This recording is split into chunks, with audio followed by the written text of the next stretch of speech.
Warrior Lore. Chapter 1049, Opponent. Chapter 1049, Opponent. Proofreader. Papatonks. Woo. Luo Yunchang could no longer contain her emotions. She had shed so many bitter tears these years, and now could not help but cry again. Yuer consoled her. Sister Yunchang, Master being alive is a good thing. Why? That rotten bastard. He hadn't sent a single word of how he's doing, letting us think he was gone, with even his corpse destroyed. Wiping the tears, Luo Yunchang whined, but her eyes were dancing with joy, with a little hint of resentment hidden within. I'll find that dead guy and have him return what interest he owes me from these years plus more. The others smiled, with Yunchuang looking happy as she said, Sister Yunchang, you're not the only girl who Brother Zhui owes. Have you prepared yourself? Luo Yunchang blushed and glared at her. Fine, you can come. Of course, grandfather had me stay by his side and help him, so coming along is only natural. Schwanger giggled. Tuoba Taizhan waved the soldier away, then said, Miss Luo, I hope you don't mind, but take Lianer with you as well. Ever since Shuafan left us 5 years ago, Lianer could no longer smile. 5 years ago? Luo Yunchang gave him an odd look. Commander Tauba, have you got it wrong, perhaps? After Tianyu's war, Zhuo had gone to the demon scheming sect, then made his name in the Double Dragon Manor before he had been trapped and lost his life. When did he have the time to see your daughter? Tuoba Taizhan shrugged. It was when news of his death went around everywhere. He appeared in Chuanrong, ruining beast, taming sect, and vanishing again. Lianer misses him with a passion. Steward Zhua destroyed the beast-taming sect. Lung Wucheng said, why hasn't Double Dragon Manor's investigation in Chuanrong Empire brought any results? Tuoba Taizhan shook his head with a sigh. It involved the Chuanrong imperial family's shame. His Majesty ordered everything covered up. Zhuo only destroyed the beast-taming sect, while His Majesty ordered me to kill those royal sons and the casualties that followed. We kept our lips sealed when Double Dragon Manor came around, letting not a single word about this or Zhuo, afraid the secret might leak. Finally, His Majesty wanted to kill me to silence me as well, but it's all thanks to the Luo Alliance that I'm alive with my family. Yeah, we got it from here. Lung Wucheng cut him off. I just want to ask one thing. Commander has been one of us ever since you joined the Luo Alliance.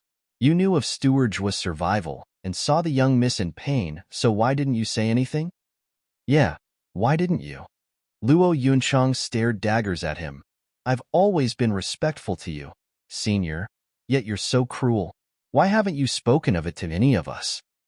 They all surrounded him with savage glares. Luo clan's usual righteousness and upright stance forgave everything, except this one time. They deserve to be petty for once. You knew how much we care for Steward Zhua, yet you said nothing, not even if he was alive. You're evil. Tuoba Taizhan sighed. I had my reasons for not revealing it. I've been a commander in Chuanrong and a loyal official to His Majesty, even if he discarded me. Saying anything would lead to the Chuanrong imperial family's scandal coming out. I am loyal to my country and could not afford such a thing to rock my home also. I noticed Zhuo wanted obscurity. Saving me and my family, the least I could do was abide by his wishes. The others nodded. The old commander was loyal to a fault, so they could understand. Humph. The least you could have done is tell me. Luo Yunchang would not have it, glaring at Tuoba Taizhan in anger. Commander Tauba, do you have any idea how many tears I've spilled for that heartless man? Tuoba Taizhan bowed. I am terribly sorry, young miss, ha ha ha. It's all in the past now. Brother Zhua is back, so let's leave it be. Luo Yunhai understood the commander's loyalty and shielded him from his sister's wrath. Where were we again?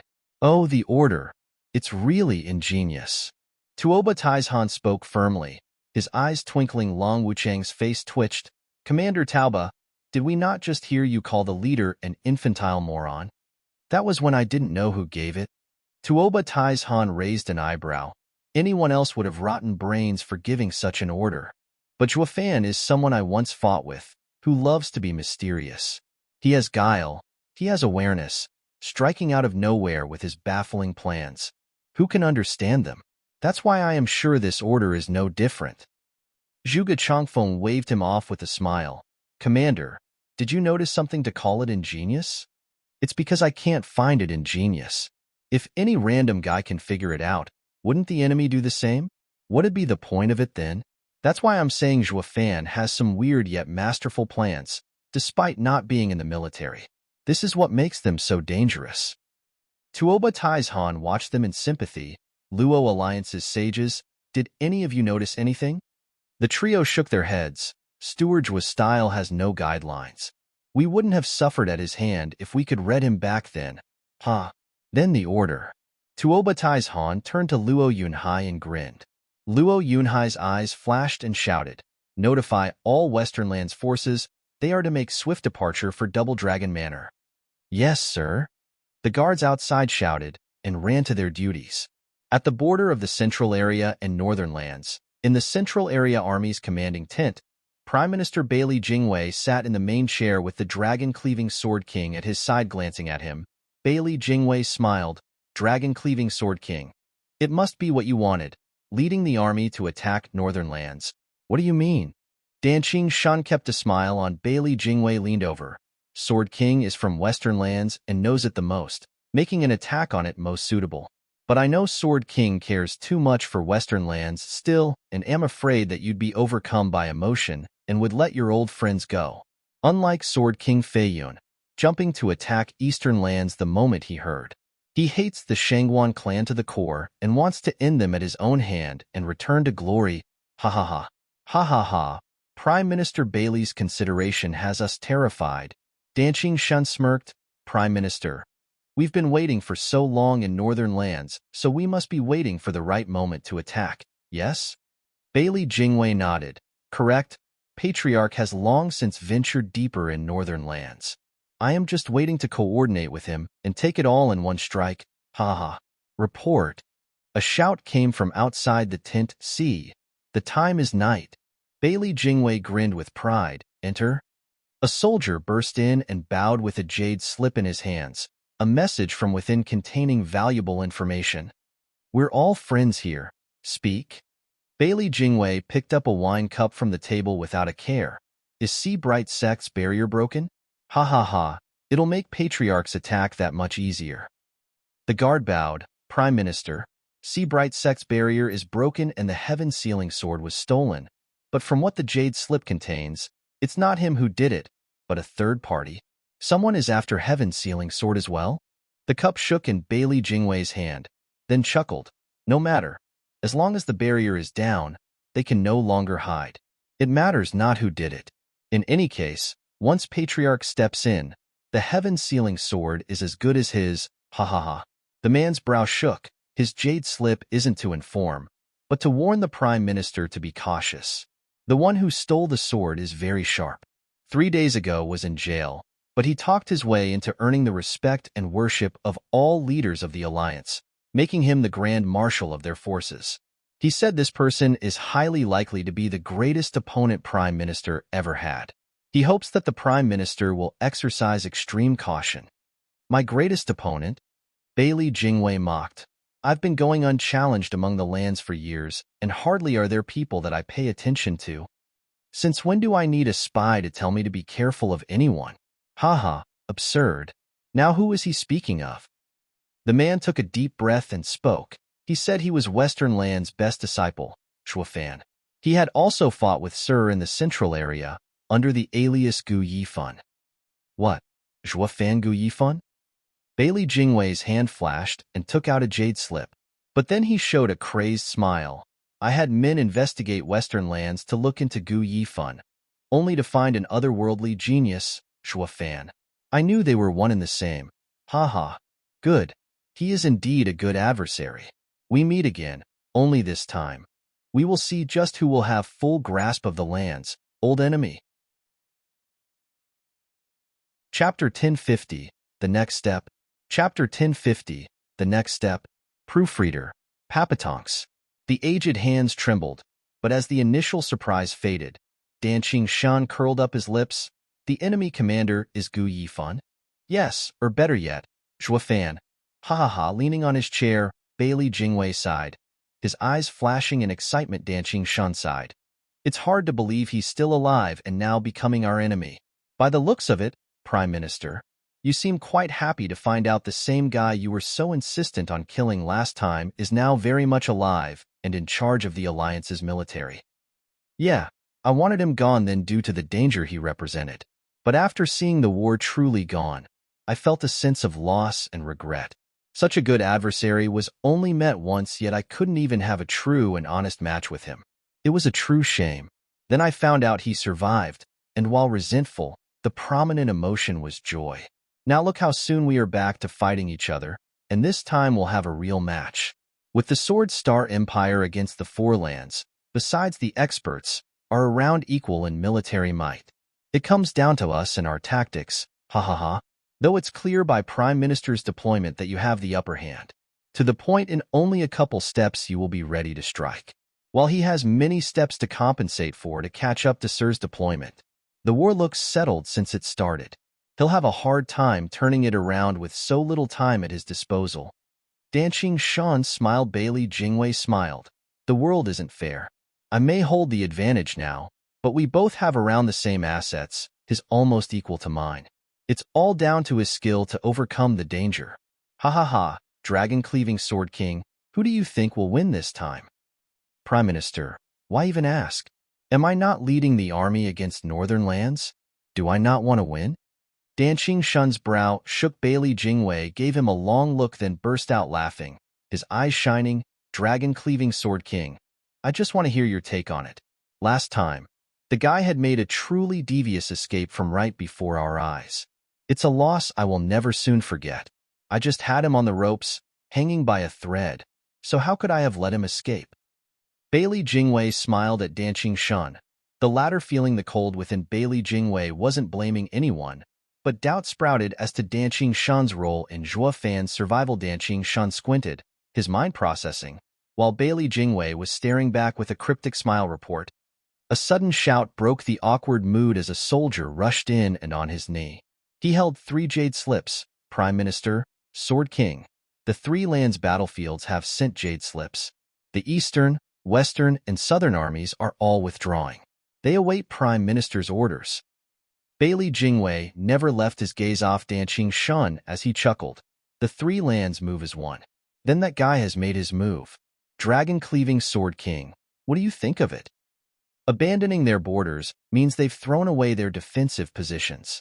Now we can go straight in and take the lands in one fell swoop.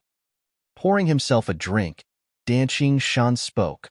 Only such a suicidal action defies logic. The land's borders falling means the sects and clans are on their own, with nothing standing behind them to help hold their ground. Not even your average man would give such an idiotic decision, let alone that twisted punk. What I think is that a trick is at play here.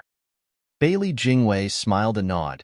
Yes, Dragon-Cleaving Sword King is right. With his cunning, he'd never make such a rash decision. He must have a plan. Or, Bailey Jingwei's eyes shone with another possibility. Give off the image that he has one? What does that mean? Blending reality with illusion is part of warfare. Bailey Jingwei explained. The 3 lands forces have no chance against ours, falling in a year at the latest. But he had given a radical order to disturb our morale, to raise our suspicion where there isn't any and force us to retreat out of caution. This would give them more time to prepare. This might be an empty city tactic. Danqing Shan nodded. By going straight in, even if it is the empty city tactic, we'll find out soon anyway. Leaving behind such a defensive position would only lead to a crushing defeat. He's risking too much with such a daring move. And if it's not the empty city tactic, hiding something else, we'll be in danger if we follow and might even suffer heavy losses. That's why we'll wait for his next step. The next step? Yes. Bailey Jingwei smiled in confidence. He wants to play games with me, but he must entice me first. A mere empty city tactic that might not even play as he wishes is bound to have a follow-up. Watching his next move will let me know his intentions. If there's an ambush to it, he will try anything to make me take the bait. Report. Another shout echoed and a guard barged in looking anxious. Prime Minister. His Majesty sent word of an uprising in every domain in the central area. The city lords and the soldiers are having a hard time fighting back. He asks for swift reinforcements. Central area is revolting? Danqing Shun cried out in shock. How? We made sure every area in the central area was secured before marching. None would dare act out, so why would they do it now? How is it so serious that not even the city lord's forces can cope? Bailey Jingwei mulled over and grinned. I see it now. A parlor trick. Dragon-cleaving Sword King, can't you see it? See what? His linked plans. Bailey Jingwei gave a knowing smile of confidence. I now know why he used the empty city tactic. He first had them fall back to affect my mental state and hesitate on what to do. Then he had the Alliance's spies hidden in the central area cause a disturbance so that I'll be forced to quell it. It would lead to a lower casualty rate on the lands and also strike back at us in this timely manner while we aren't ready. Through this chance, he can even have us surrounded, storming the central area. It will turn our hard plan of attacking them all useless by attacking us in the rear. With the morale in shambles, he will have an easy time turning it around. Danqing Shen nodded. It does seem like it. Prime Minister's wisdom has no bounds. Then His Majesty's request. Report to His Majesty to hold on. In a month I will take the 3 lands, then quell the chaos. Bailey Jingwei spoke with a grin. The soldier bowed and rushed to convey the message Danqing Shen spoke, addressing it after the 3 lands won't. Dragon-cleaving Sword King. Just how much trouble could some random spies cause anyway? To even think about toppling the core of our Sword Star Empire. Ha. Bailey Jingwei didn't care at all. It's all Zhuo Fan's tactic to split our forces, but I'm too smart to fall for it. Also, I'll be sure to make him suffer for using the empty city tactic on me. Tell the 3 Sword Kings to march into the 3 lands head-on. I want them to take their bases within a month. Yes, sir. A soldier outside replied and left. Bailey Jingwei's eyes flashed with victory at Danqing Shen's pensive expression. In the main hall of Seabright Sect, Zhuo Fan lounged in the main seat with unspeakable boredom. Around him were the same oldies frantic and distraught. Report. A disciple rushed to them and bowed. The others immediately asked, What is it? There's a report from the front. The central area's Sword Star Empire is under revolt, with the Emperor asking Bailey Jingwei for reinforcements. What? They all stared agape, then turned a bright face to Zhuo Fan. Great, Sir Zhuo. Devil Mountain is incredible to even raise chaos in the central area's heart. Bailey Jingwei will now have no choice but go back. Ha. But, the disciple continued with a pained look, scouts say Bailey Jingwei isn't heeding the Emperor's order, actually telling the other 3 Sword Kings to press on into the lands. Now the borders have fallen and the armies are advancing towards the land's bases with nothing standing in their way. What? Everyone shuddered, plunged into despair from their high. Chapter 1051, Cooperation. Chapter 1051, Cooperation. Proofreader, Papatonks. Morong Shui frowned and sighed. Bailey Jingwei isn't so easy to fool, seeing through the empty city tactic. What now? Once he figures out the ruse, it'll be disastrous. Ling Yuntian turned to Zhuo Fan for help. Sir Zhuo, what do we do next? Please tell us. Morong Shui smirked and got before Ling Yuntian, and showing no courtesy this time as she reproached, Sect Leader Ling, how can you still put your trust in him? It's because of his dumb idea that we lost 3 lands. Asking any more of his help would lead to the loss of northern lands as well. Even if you don't listen, you'll still lose. What's that got to do with me? Zhuo Fan scoffed. Morong Shui glared at him. Ling Yuntian ignored Morong Shui as all the elders awaited Zhuo Fan's saving grace. Zhuo Fan smirked, being awfully obtuse. I've expected this to happen, so rest assured that everything is going according to plan. Humph, more bragging. The enemy saw through your empty city tactic, and yet you still say that? Morong Shui mocked him at every chance. Zhuo Fan smirked. Miss Shui, restrain your wild speculation. I have never said I was using the empty city tactic, now have I? It's only your biased assumption. I had planned for them to invade the lands from the start, to lure them in. Shouldn't we be glad the enemy is playing alone? Luring. Everyone gasped. Morong Shui grew more outraged. Lure? You take us all for military ignoramus? Luring means drawing the enemy into a trap or a favorable position to attack.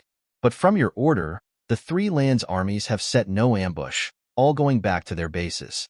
What's the point in luring them into your home to kill you? What do women know of war? It's all about applying tactics and wisdom. Zhuofan smirked in disdain. 3 days have passed. Have the 3 lands fallen back to their bases? Eastern lands and southern lands had sent word they did. Ling Yuntian nodded. Only western lands had used a day to question the order, wasting precious time instead of following orders. But they should be on their way still. Zhuofan nodded. Western lands, with my clan head in charge of the army? He's just like his godfather, so hiccups are bound to happen, acting as if not hearing the Lord's orders. But with his just command, while others need 3 days to retreat, 2 should be enough for him. I believe his ranks are the tightest and can reach. Report. A disciple barged in and bowed with a jade slip in hands. Western lands sent word their armies have reached their base, waiting for Steward Zhuo's commands. Zhuofan grinned. It's been so long since anyone called me that. They'll soon come knocking, I'm sure. There's no avoiding it. Ha ha ha. Guard. Zhuofan's eyes flashed. Each land base has a teleportation array to the northern lands. Tell all of them to come to me. Our battle will be in the northern lands. Yes, sir. The disciple rushed to comply, while the oldies were dumbfounded. Exalted He Ran was even panicking. Zhuofan, what are you doing? Are you calling everyone here to protect northern lands? What about our homes? Just let them take it. If you just wanted to combine the Alliance's forces to protect one area, we would have long come to an agreement instead of asking for your help. It's because we want to protect our homes as well that we found ourselves unable to come to a decision. So why? Shangguan Feixiong hesitated. Zhuofan, as a Western lander, you should have sided with Western lands. So why are you focusing on the desolate northern lands? Also, what did Ling Yuntian give you to play favorites? Ling Yuntian was frantic to deny, speaking in a solemn tone, but his smile couldn't be hidden. Shangguan clan head, I believe in Serge to be fighting for everyone's best interests. Cut the crap. Of course you're on his side since he's fighting for your home. But what about our homes? Are they just going to be abandoned? Shangguan Feixiong roared, unable to hold it in. Feeling like he was led by the nose all along, Zhuofan gave him a cold look, his tone low and rough. You're welcome to fight if you don't want your lands back. But if you do, stop and listen to my orders. The others went quiet, looking at Zhuofan with hope. Like Shangguan clan head said, what would be the point of taking the lead if it's just about focusing on defending one land? Zhuofan mocked. But would you have been able to focus without me? All of you know survival comes from standing together, but each of you have their own turf. Without me to mediate, you'd all rather die than choose any land to defend. You know deep down that I'm right. Shangguan Feixiong sighed. Yes, none would agree to choose a land to protect. I am from eastern lands and would never abandon my home for northern lands. Why couldn't the rest of you protect mine instead? Everyone must think the same thing. But even so, we'd rather die home than then become another's sacrificial pawns. But you gave us no choice but to abandon our homes and protect strangers. Murong Lai shouted as Shangguan Feixiong trailed off in indignation. You played us into abandoning our homes. Everyone gave a firm nod of approval. Ling Yuntian was the only one beaming though, finding himself a winner. Don't be so difficult, people. Although Serge hasn't been fair, he made a hard decision for us to unite. I promise to treat everyone with utmost respect once they come to northern lands. You're free to feel right at home. Bah! Way to rub it in, Humph. Staring daggers at him, everyone grew annoyed. This is what the average man would do. If I had stopped here, then there'd be no point in making me the Grand Marshal of the Alliance. While they were all morose, Zhuofan smiled that caught their attention. Zhuofan continued. When you thought of joining forces, you only thought of defending. But I have no concept of defense. I want them all brought here to attack. You need to risk things to gain something, to let your wife go. That part I'd rather not. Ha ha ha. In any case, the abandoned lands are now juicy meat for the starved wolves. But soon, very soon, I'll make Bailey Jingwei regret even catching a whiff of that meat, forcing him to spit them back out. Worry not, every land will be back in your hands in time. That, I promise. They all were filled with hope. Truly, while doubts existed, They had no choice but to play along since they were in the same boat. With the lands lost, they could only follow through Zhuo Fan's plan to the end to get them back. Only Murong Shui, as usual, refused to believe any word that came out of that devil's mouth. She only felt he was deluding them for something or somewhat rotten punk. I'm not letting you out of my sight. I'll figure out your game. With the lands lost, that leaves northern lands the only defense. I won't let you cause destruction here as well. In the double dragon manner, Luo Yunhai pointed at the tactical map with a frown. Zither's Sword King is marching unhinged, right on our tail. There's nothing stopping them. And without the defenses at the border, we thought we'd last barely a month. But now I see even a week is an exaggeration. The land is doomed. Steward Zhuo's empty city tactic was seen through. Zhuge Changfeng sighed in worry. Even the three great minds thought Zhuo Fan used deception in his order. Now they sighed in sorrow at the loss of western lands for the tactic. Failing, the tent flap was pushed back and Tuoba Taizhan came in distress. There's another order. All forces of the three lands are to use the teleportation array to go to northern lands. The final battle will be waged there. Everyone gasped. Going to northern lands not to flee but to fight? Was this Steward Zhuo's plan all along? It isn't a deviation? To get everyone to the northern lands?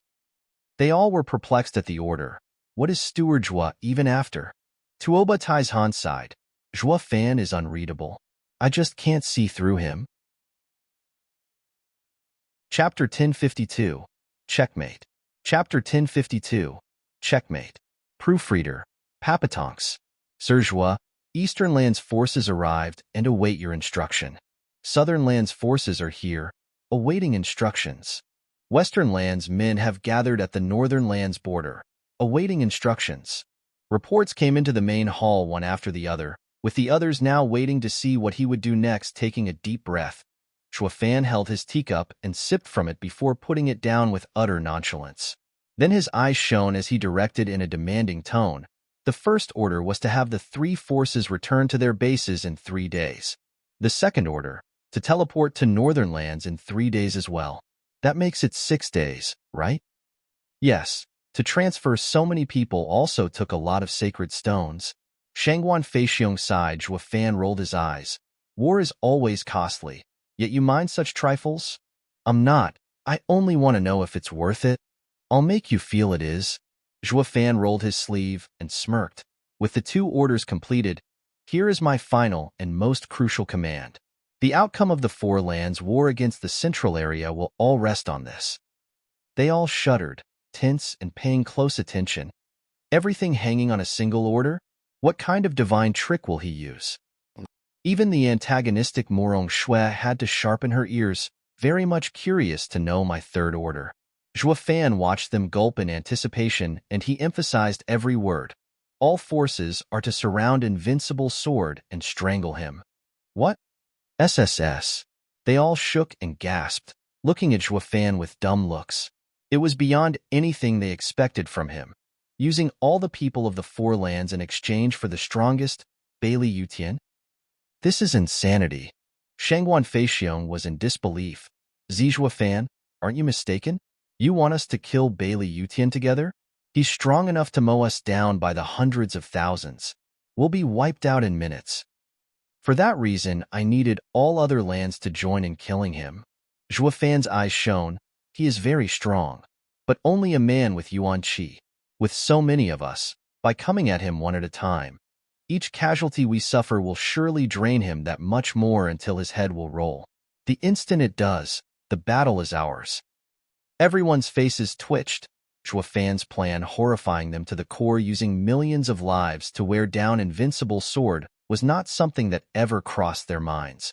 Zhuo Fan's sudden order had them hesitating, even afraid. They could already see the mountains of corpses and the rivers of blood, the foul scent of iron in the air, and the muddy ground with limbs sticking out. Murong Shui was outraged at the genocide and rebelled. You fiend! How can you think of something so vile? Throwing innocents against that blade will end in countless casualties. You're a stone-cold demon. This is war. Have you ever seen one without casualties? But the adversary should at least be at their level. Invincible Sword and all those cultivators are way too far apart. You're asking them to die, to become cannon fodder. This doesn't make sense. As long as they manage to wear down even a smidgen of invincible sword's yuan qi, it makes perfect sense. Even the toughest animal collapses under the assault of too many ants. The Four Lands forces will wear him down to his grave. What would be the point of it all then? To kill just invincible sword. So many of us will fall, but there are Bailey Jingwei and the Sword Star Empire around still. How will we fight them? Yeah, killing just invincible sword will lead to the loss of nearly 2 lands in terms of life. How are we going to hold our own against Bailey Jingwei? Ling Yuntian nodded as well with a frown. Has Sir Zhua done this only to take that monster's head? Zhua Fan had an evil smile on his face. Yes, all of it is for this. And yes, it all comes down to the invincible sword's fate. By taking down him, victory is guaranteed. Whether it's Sword Star Empire or Bailey Jingwei, they're both finished. It's just that simple. Everyone looked in suspicion as he explained, Sword Star Empire is unlike the average empire, with the emperor and ministers in close relation and making it strong. They have no flaw, all brought about by invincible sword Bailey Yutian. Zhua Fan sipped from his cup once more. It's also why the Sword Star Empire's foundation is resting solely on the invincible sword. It's strong because he is. The 9 Sword Kings have utmost respect for the man, while Bailey Jingwei garnered respect, even from the Sword Kings, all because invincible sword appreciates his skills. But this invincible balance is taken for granted by Bailey Jingwei and will end up crushing the empire. Everyone was still shaken up. Why do you say that? He's too greedy and impatient, driven to have the 5 lands united in his time, and thus expanded the empire too quickly. Zhua Fan continued, to attack the 4 lands at the same time. Bailey Jingwei had recruited foreign sword kings in addition to the 5 his clan had, Shangguan Feiyun and Danqing Shan being among them. This bolstered the empire's strength, making not even the 4-land alliance able to face them.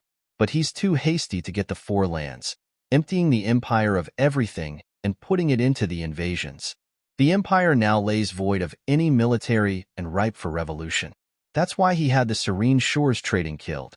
They not only had ties with every land, but also dealt with their leaders and other mighty figures that would make use of the empty empire to affect its stability, so before going to war, the company had to be purged. He couldn't allow such a big faction to stay behind and resort to tricks that ruined everything.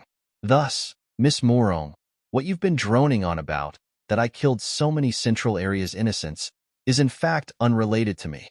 Bailey Jingwei used it as an excuse to snuff them before setting out, just that it came a bit earlier. In fact, if it all went as he wished, the damage would have been far greater. I only triggered it and not carried it out myself. Morong Shui huffed. I saw your nature. If you're unrelated, then what about the next one, or the next people? Fine, I know our views are in opposition, but let's first focus on the war. Zhua Fan knew appealing to reason wouldn't work on her obstinate kind, so he looked at the oldies. Now that we know the cause of his strength and weakness, we should realize defeating them in a straight-up battle is impossible. But the enemy had given us a golden opportunity. Bailey Jingwei is too conceited and eagerly threw their patriarch into our home. The invincible sword is just as conceited too, thinking nothing can stop him, that nothing could hold him, and so he came. This is where our chance lies. Although the invincible sword is extremely dangerous, scaring our people the minute he arrives in northern lands, venturing deep in enemy territory is equally dangerous, for he doesn't know if we would all jump on him regardless. Ha ha ha. As for worrying about being too few of us around afterward to fight, I can assure you that Bailey Jingwei is far more worried. Think about it, the invincible sword entered deep into our land. But why did he only bring his clan's sword kings? They all frowned, with Ouyang Lingtian speaking out. Is it mistrust? Exactly, Senior Ouyang. Look beyond the overblown confidence Bailey Yutian and Bailey Jingwei constantly project, and you'll find their cautious natures. The people around the patriarch cannot be allowed to have conflicting interests. A man of a different clan would be looked on with suspicion, since they might have different motives. Thus Bailey Yutian would not trust any foreign sword king to fight alongside Bailey Yutian.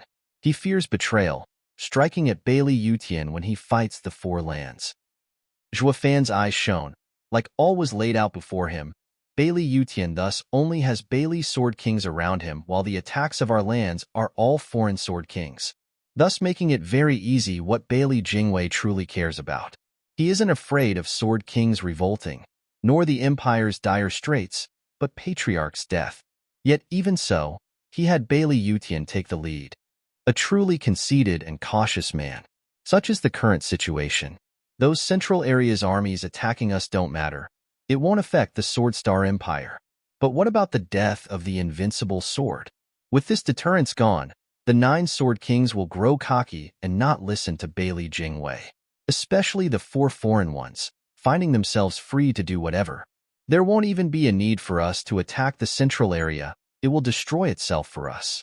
Such a grand empire is going to fall, making the loss of 2 lands worth of lives all the more worth it. Now, isn't killing Central Area's invincible sword to our advantage? Everyone stared with open jaws, yet their hearts stirred. Yeah, it won't matter how heavy the losses. Everything is worth the peace and future of our next generations. Only Morong Shui, per usual, nagged. Using millions of lives over one victory? Devil, what do you take life for? There won't be as many deaths if they fought the Central Area's army. But you? I'm the commander and all I see are assets and their place on the board. Zhuofan gave her a cold stare.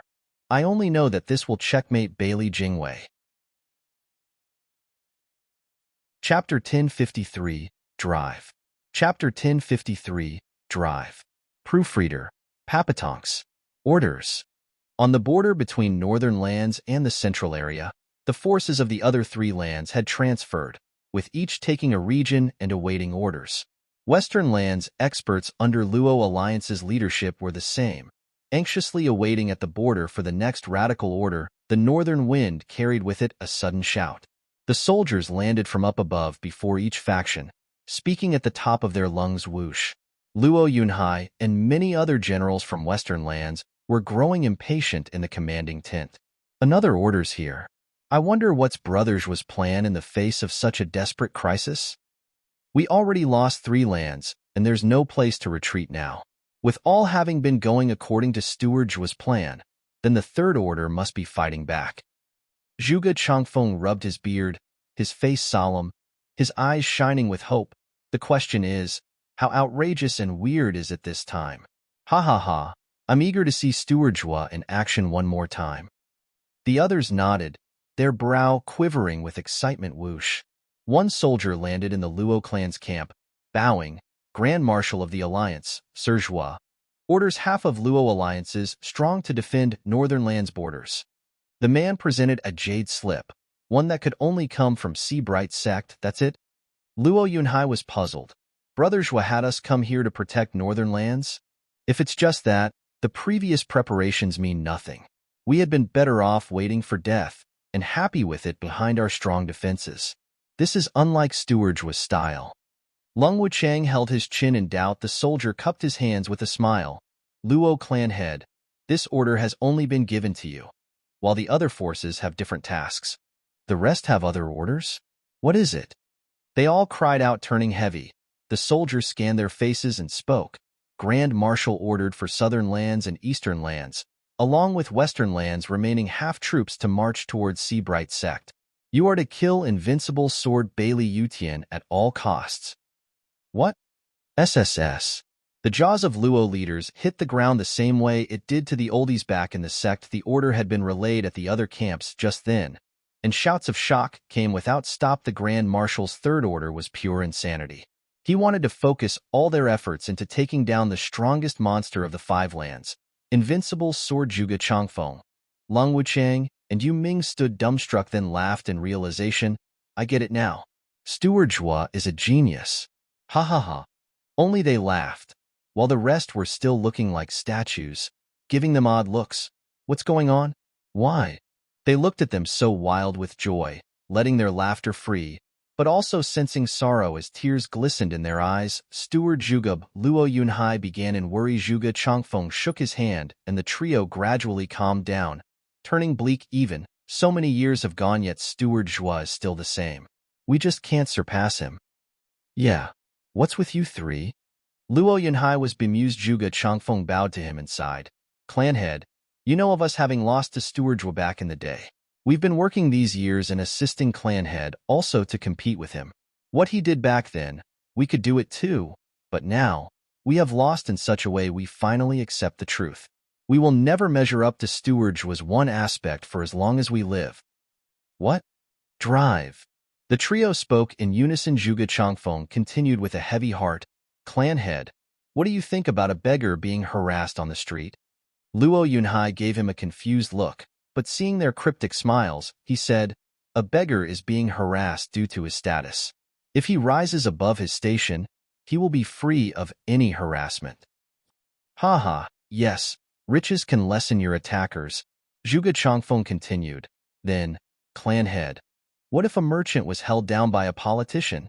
Luo Yunhai was more confused than ever. But he looked at the other's smile and spoke firmly, money can buy anything. Since some politician is pushing against him, he just has to find a bigger supporter to fight back. Yes, using one's assets in exchange for even bigger assets and gaining much more, one step at a time. This is what we three have been doing these years. Zhuge Changfeng sighed, his eyes filled with sadness. From harassed beggars, we became merchants. From oppressed merchants, we entered service. But our every progress was met with more suppression, never able to escape it our entire lives. This is who we are. But Steward Zhua is different from us in this tiny yet crucial aspect. The Luo clan had defeated in 10 years all the other houses and wielded all the power in Tianyu. This is something we could never achieve. Luo Yunhai's heart shook. How is it different? Clan head, how can a beggar never be harassed in his life? Zhuge Changfeng smiled as he asked. Instead of replying, Luo Yunhai frowned in confusion. Zhuge Changfeng saw him unresponsive and shouted, clan head, to never be harassed again, one must stand above everyone else. The beggar must become emperor to feel truly safe. How is that possible? Luo Yunhai was baffled. Zhuge Changfeng sighed. Yes, it's quite the fairy tale, isn't it? But isn't our Luo alliance today also a fairy tale to the old Luo clan? Luo Yunhai pondered, and then turned solemn. This is where we are different from Steward Zhua. His drive is unlike any other. Lung Wuchang patted Luo Yunhai's shoulder. We never actually accepted when he defeated us back then, since we are no less shrewd than he is. The three sages of Tianyu aren't just for show. Only now do we understand that our vision isn't as broad as his. Our horizon is narrow, and our drive weaker. The invincible sword is the core of the Sword Star Empire. We knew this, but he's too strong, deterring us from even considering him. The price to pay is just too great, with little chance to succeed. Steward Zhua had set his eyes on him from the start, burning bridges and abandoning the lands so that he could face the core issue. He has such drive none of us is capable of. Having now been made aware of his plan, we realize the truth. A land has around 30 million men, with half meaning 15. Against such a force, Bailey Jingwei had no chance of providing timely assistance no matter how desperate, while the 2 lands and a half of soldiers will make close to 100 million. Invincible sword is tough, so much so he can handle a land by himself. But what can even he do against the likes of such a combined attack? Using all those countless lives against just one? Who would have the nerve to do this? Not even we considered this course before hearing the order. This is also why the Sword Star Empire will eventually collapse. Steward Zhua's order is a master stroke of the ages. I bet that not even Bailey Jingwei would dream that Steward Zhua would take this action. Luo Yunhai's brow shook. Then he looked at the starry sky with a smile. Yes, you stewards are right. I can still remember the day the clan was made of 4 people, staying in the Veiled Dragon Pavilion, and Brother Zhua coming out to proclaim that the Luo clan will stand at the top. None of us believed him, but now, ha ha ha, Brother Zhua is a man who only saw the very peak. There's nothing he wouldn't dare or do. That is my Brother Zhua. Luo clan's first steward is our patron saint. The trio nodded in agreement. Brother Zhua had us stop to protect us. Lung Wuchang bowed. It's way easier to fight Bailey Jingwei and Dragon-Cleaving Sword King's army than going to war with a madman like the Invincible Sword. Yes, you guys sure got the easiest job this time. The soldier spoke with reverie. It's good to have someone left behind in court. Others, I bet, must be sinking in despair from being stuck with hunting Invincible Sword. Right on cue. Howls of grief tore at the sky and endless tears soaked the earth. Chapter 1054, Outrage. Chapter 1054, Outrage. Proofreader, Papatonks. What's going on? Why the sudden commotion in the enemy camp? The three land forces wailed and grieved. Like their own funeral hearing, they were sent to die fighting that monster invincible sword. The thick air of despair and anguish leaked all the way to the central area's army camp. Bailey Jingwei was still smug in his belief that he broke Zhuo Fan's empty city tactic and took the three lands without losses. That guy must be wallowing in his defeat right about now, being rebuked by all the other leaders. But then the sudden widespread grief had him flinch. A scout burst into the tent. Prime Minister. For some reason, there is a sharp increase in forces on the northern land side. Their howls alone travel for thousands of miles. From what I've seen, they have now tripled their numbers. Tripled? How? Where did northern lands get so many people? Bailey Jingwei was confused, but then he exclaimed with a mocking smile, "Oh, since the empty city tactic fizzled out, the lands had no choice but to converge here. Humph, they're nothing but deserters with lower morale. Of course they'll cry. Tell the army to raise defenses for when the cornered dog makes an assault."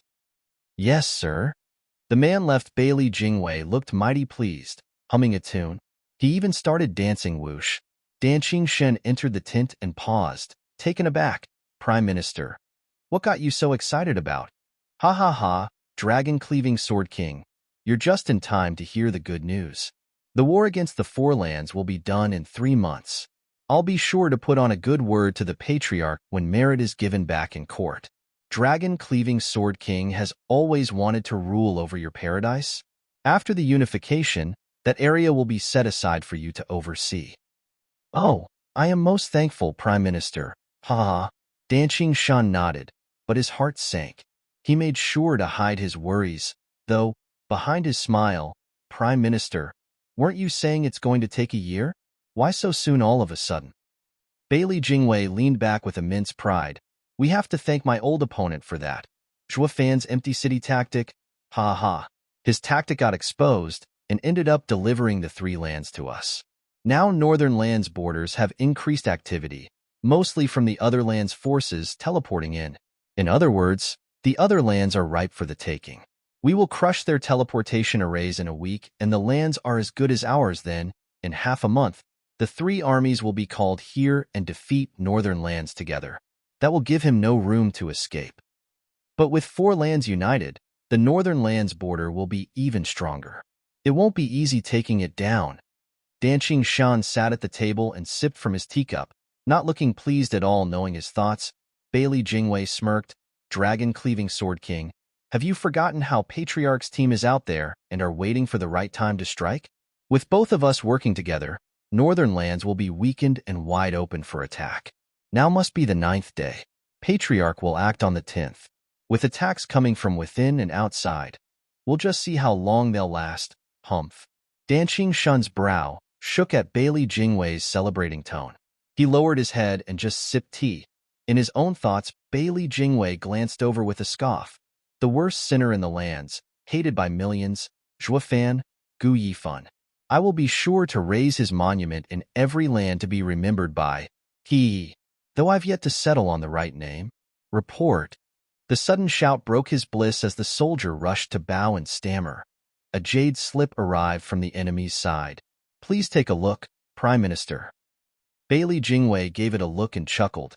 He doesn't even care if he's found out, sending jade slips all the time. But with the situation crystal clear, it won't matter even if they're discovered. Prime Minister," the soldier grimaced. "The jade slip is a secret message and under a seal. We can't open it." Bailey Jingwei shook and froze in a frown. "He sent a secret message to me? Is it that crucial?" "The situation is obvious. The Sea-Bright sect's barrier is broken. So what could be so important? Does that guy have a way to reverse things even in this clear-cut scenario?" "Give it to me."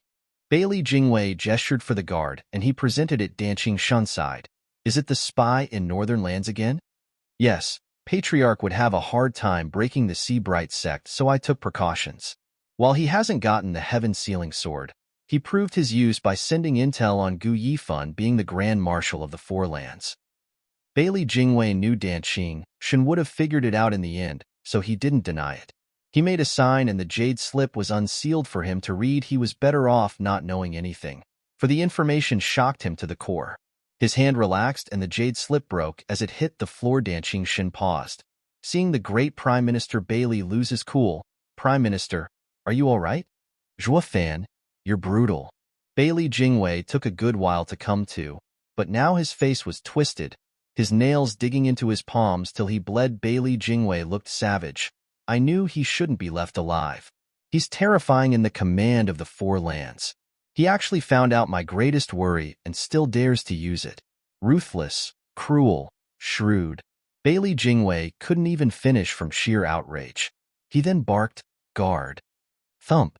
A soldier rushed inside and on his knee. "Prime Minister, orders? Attack. Right now." Bailey Jingwei shrieked, "Tell all men to attack the Northern Lands border and punch through them." Don't give me that.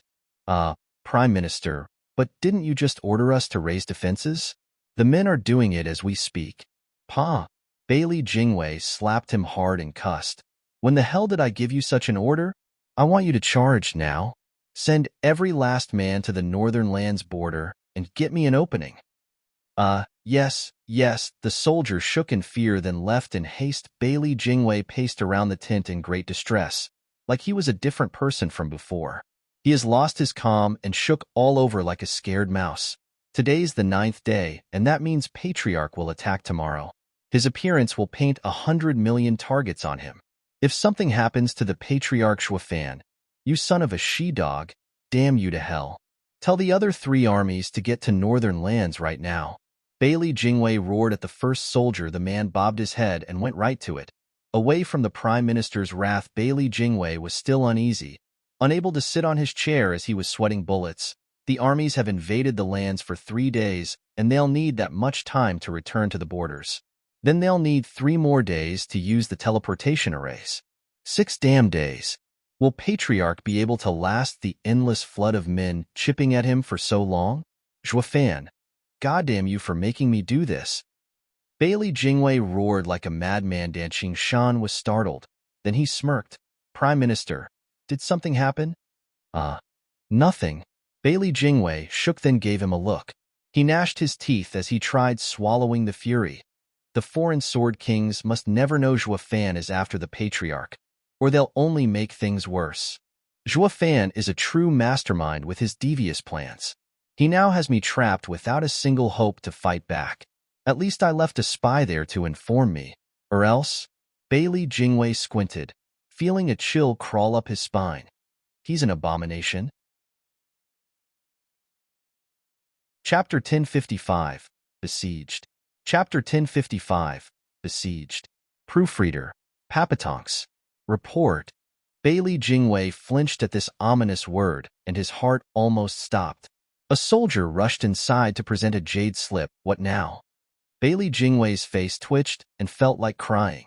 He was scared things could actually get worse than they already were. The soldier sweated, unaware of his Prime Minister's worry. "Prime Minister, the imperial capital is in urgent need of rescue. His Majesty makes an earnest request of military aid. Of the 3,820 cities, 565 have fallen. To make matters worse, the revolution is only gaining more ground. The city lords can't stop the flood." "It's that desperate?" Bailey Jingwei was shaken up. Does that mean the disturbance wasn't on a small scale but a full-blown riot? But who has such power in the central area? Wait, is it Serene Shores Trading? Bailey Jingwei's face twitched and turned savage with fury. Damn those merchants.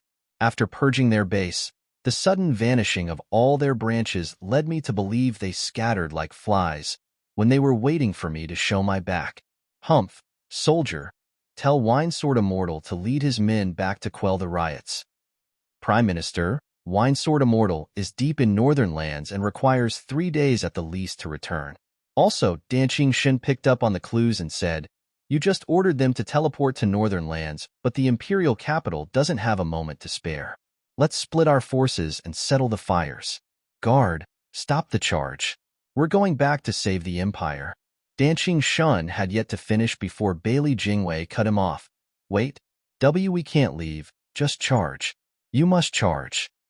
Prime Minister, a rebellion is upon us. We must provide aid and quell it before it endangers the Empire. Danqing Shan tested, even if we split our forces with our defenses, we're sure to last a few weeks. It'll be enough for us to quell the revolution and make it back. Not to mention the other 3 armies are coming soon, in just 6 days. We will hold out. You might hold out, but the Patriarch can't keep a hold of his head. We're in a race for time where every second counts, where every moment might mean the death of the Patriarch and the collapse of the Empire. All that matters is for Patriarch to survive to keep hope alive. Everything can be regained even if lost in this moment. The Empire may go in flames for all I care, but the Patriarch must still stand. Zhuofan, you rotten son of A.B. Bailey Jingwei crunched his teeth, shaking all over. Was all of it part of his plan? All of it is to stall me? That was no empty city tactic, but bait to lure the 3 armies away from the teleportation arrays and not provide timely rescue, earning him 6 days of peace. Then there's the Empire's insurrection. Besieging me on all fronts, in 6 days, I can pacify the Empire but not save Patriarch, which would still lead to its fall. And if I choose to save Patriarch, I won't break their lines in a mere 6 days, all while the fires rage in the imperial capital. Or maybe the revolution will cut off our reinforcements, hindering us further to delay the rescue. Either way, the game is lost before it starts. He crushed me. Bailey Jingwei went limp, falling in his chair with dead eyes. Prime Minister, what's wrong? Danqing Shan held him. Bailey Jingwei looked bleak and in despair. He played me from the very beginning. The board is out of my control. I never dreamed my greatest advantage had become my downfall at that guy's devious planning. Zhuofan, Bailey Jingwei wailed, filled with denial and regret. Achoo. Zhuofan sniffed in Seabright Sect's main hall and then shivered. Ling Yuntian smiled. Sir Zhua, did you catch a cold perhaps? Since when does a cultivator catch a cold? Zhuofan rolled his eyes. My ears are burning. That Bailey Jingwei punk must be cursing me, humph. The others chuckled, with Moronglai praising. Only Sir Zhua could call a genius like Bailey Jingwei a punk. Sir Zhua's plan is ingenious and praiseworthy. Reports are coming from the front line saying Bailey Jingwei flipped out, ordering to storm our defenses. He must have known about Sir Zhua's plan and gone insane. Ha ha ha, he's reacting already? Zhuofan paused, then nodded with a smile. I see. What? I see there's a spy among you. Zhuofan gave them a deep look. They all cried out, how can Sir say that? Bailey Jingwei fell for my first 2 tricks and still followed my expectation until my 3rd one. But how did he find out about it so fast? And I also made sure to light the Empire on fire. He should split his men to save it. Even if he guessed my intentions, still having doubts, he'd never ignore the Empire in peril.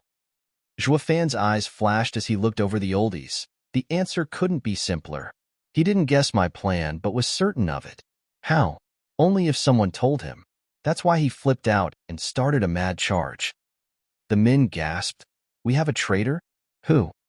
Everyone looked at each other in suspicion. Zhuofan smiled and waved without worry. Not that it matters.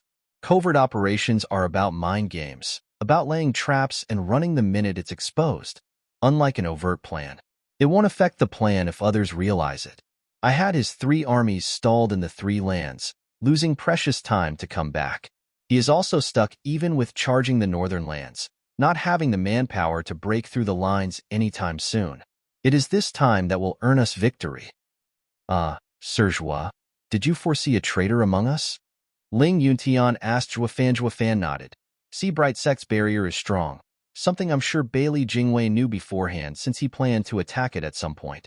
Spies are a must in wars, which is why I foresaw a spy among us. That's why I didn't tell you, nor explain my orders in detail. Now it won't make a difference, because the enemy is stuck in my trap. Ha ha ha. Sir Zhua is godlike. Everyone looked in awe at Zhuofan, in awe of his skills.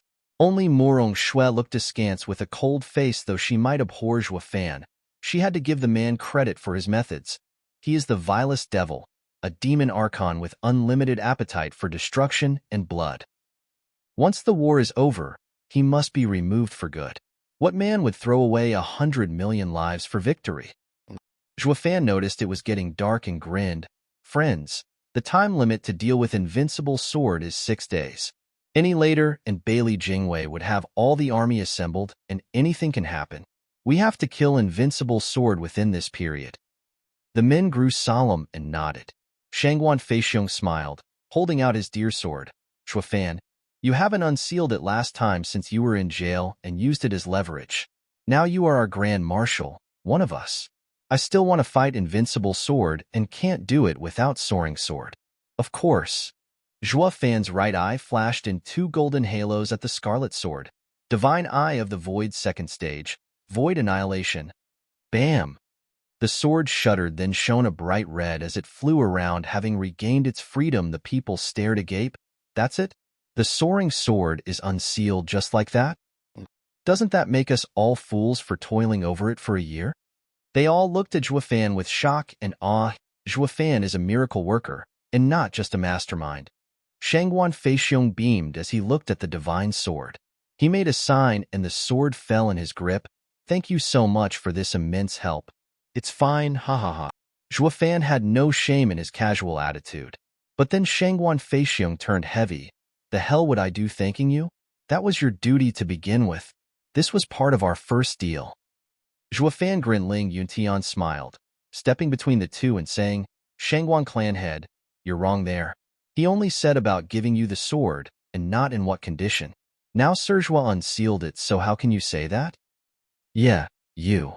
Fine, now your Soaring Sword is back to you. So go on. Ling Yuntian urged him to the side before beaming at Zhuofan. Serjua, the Soaring Sword is settled. Now it's about ha ha ha. Ha ha ha. When will your guard be returning with it? Oh, her. You'll meet her when you see Bailey Yutian. What? They gasped. Zhuofan had an evil grin. Hasn't she already told you who she is? Since she's Frigid Rain Sword King, then she'll take Heaven Sealing Sword to Bailey Yutian. Since you'll be meeting that old man soon, you can ask him for it. What? Their hearts sank at Zhuofan's devastating news. Is Serjua working with Bailey Yutian? Chapter 1056, Sending Off. Chapter 1056, Sending Off. Proofreader, Papatonks. Everyone looked at Zhuofan as if he grew a second head. Murong Shui was the one most affected. But then she lashed out. See that? I knew he's not dependable, yet you all insisted on trusting him. He used the Heaven Sealing Sword to bait you all this time. Only to tell us now that the Divine Sword is with Invincible Sword. He was playing us all along. Zhuofan smirked. The men frowned and hesitated, with Ling Yuntian gathering the courage only to be supplicant. Serjua, you promised us that you'll return the Heaven Sealing Sword. So why? Yes, I did, and I am. Go see Invincible Sword and ask him to give it back. Ling Yuntian was on the verge of tears. Isn't that twisting words, Serjua? The old monster came from it specifically, and now that he has it, you think he'll be a fool to just give it back? Heh, you're not that far off the mark there.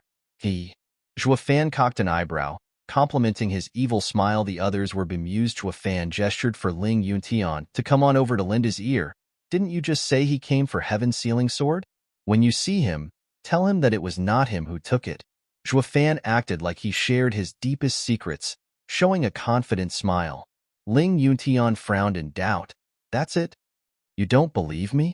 Has my plan ever failed? Zhuofan gave an insidious smile, acting like he was counting his greatest hits. When Bailey Yu couldn't steal your sword and pass the barrier, it was my idea that had her succeed. When Bailey Jingwei attacked all lands, you were all being hysterical in despair, yet it was I who broke the invasions. Now, the hunt for Bailey Yutian, the same thing that is now driving Bailey Jingwei insane, is my idea too? No? Has any of them failed? You still doubt me after all this? Ling Yuntian pondered and relented a nod. Yes, Serjua has shown great success in every aspect, a man of integrity and infallible genius. I'm fortunate you're on our side, or else our end would have come far quicker. Then, when we'll look for Invincible Sword tomorrow, we'll just do as Serjua said. I just hope it'll prove as effective as all plans. Of course it will work. Now go. With the heaven-sealing sword back, your 3 swords will make light work of him. Zhuo Fan shooed him away, shouting at the rest. The plan can't be clearer now, so just go grasp victory. If anything happens, I'll be sure to amend the plan from the back. The others nodded and bowed before leaving. Then we shall take our leave. We are grateful for sirs overseeing the battlefield. Zhuo Fan found himself in the spacious hall with his dear Chu Qingqing, Chower, and Morong Shui. What are you still doing here? Zhuo Fan gave her an odd look. For now all is quiet. With them going away, shouldn't you do the same? I'm watching you. Watching? Yes. Morong Shui stared with an icy gaze. You're one sick man, backstabbing and traitorous. One moment you're with invincible sword, the next you're giving advice to us. Nothing about you is trustworthy. I am never going to leave you out of my sight, stopping you from doing something that will plunge the world into hell. Morong Shui sat in a chair, unmoving, but her eyes bore into Zhuo Fan every second, making her presence most off-putting. Don't you try anything. I got my eye on you. Man, she's a pain. Zhuo Fan smirked and walked to Chu Qingqing's side. Miss Morong is welcome to stay. I won't tell you to go. But me and my wife have been so long apart that, with these days detained over some trifles, that only makes me anticipate our time together. So us two might be doing something inappropriate for public display. Miss Morong is, of course, welcome to stay and gain much knowledge on the subject. I sure don't mind. Maybe Miss will also like some hands-on teaching, ha ha ha. Why you? Morong Shui blushed hard and grew irate. Her purty eyes stared daggers at him, unable to come up with any retort. She ended up flicking her hand and leaving. Humph! All men are rotten to the core. Be careful not to include your brother as well. But seriously now, you don't want to gain early practice? It's all gonna pay up later. Drop dead?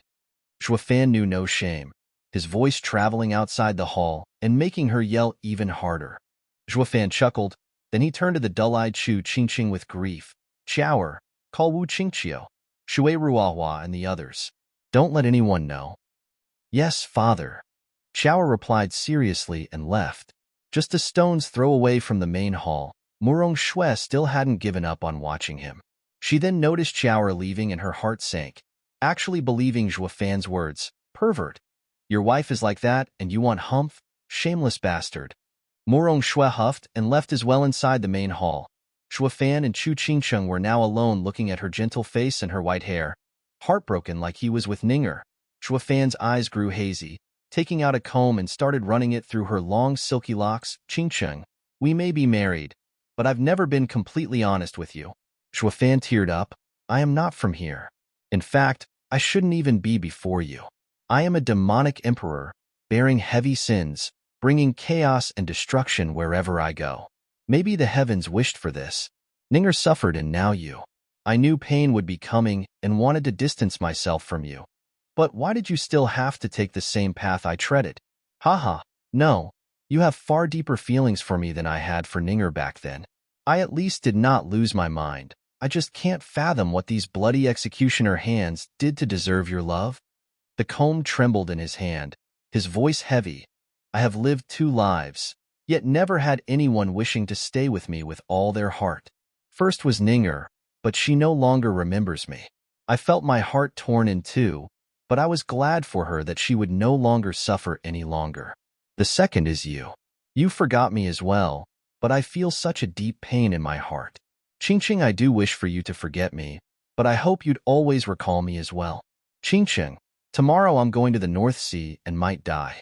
I hope that you'll remember me before I go. I know that this might cause you pain once more, but I'm selfish and really hope that I am not just a passing phase in your heart. I do. The comb stopped and he kneeled before her, resting his head on her knees, choking with emotion and shaking all over whoosh. A breeze ran through the white hair as Chu Qingqing's eyes teared up as well.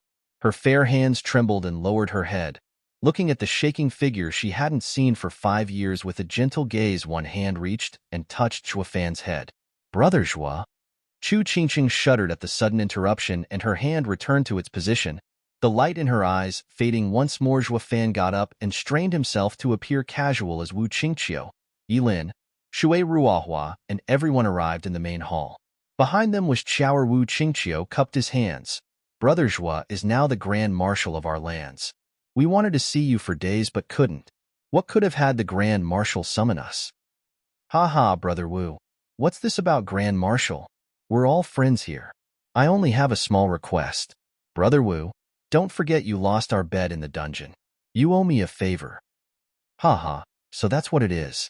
Brother Zhua wants to cash in so soon? Wu Qingqiu laughed. Sure, Brother Zhua. I'll be sure to do all I can to fulfill a brother's request. The others nodded as well with shining eyes helping Chu Qingqing stand. He went to Shui Ruohua and Zhua Fan said earnestly, Northern lands is fraught with danger. Help me take Qingqing back to Western lands. The 3 attacking armies should now be in full retreat, so you can use the teleportation array to return to Double Dragon Manor. It's the safest choice. Chapter 1057, 10th Day. Chapter 1057, 10th Day. Proofreader, Papatonks. We shall follow Brother Zhua's order to the letter. Wu Qingqiu replied on the spot. The question now is when. Immediately. Even if we're in the Seabright sect, war will be coming soon and it will no longer be safe. I hope to get Qingqing out as soon as possible. Sure, we will go right now. Wu Qingqiu and the others bowed. Brother Zhua, take care. Take care. Zhua Fan cupped his hand as they took Chu Qingqing away, but she shot her hand to clutch Zhua Fan's. Her grip strong. Zhua Fan's eyes shook with hope. Qingqing, you're awake, ugh. But those empty eyes reflected his downcast face. Zhua Fan, it's just Qingqing's instinct. She'll need more time for her mind to recover. Shui Ruohua sighed and spoke morosely. She then took Chu Qingqing's hand to leave, but the grip on Zhua Fan's hand only tightened. Her fingers digging into his skin and drawing blood. Zhua Fan didn't even register the pain, his gaze always on Chu Qingqing as he spoke in a heavy tone. Qingqing, I'm doing this to keep you safe. I will come back to you, I promise. Chu Qingqing shook, but it was clear Zhua Fan's promise eased her heart as her grip eased.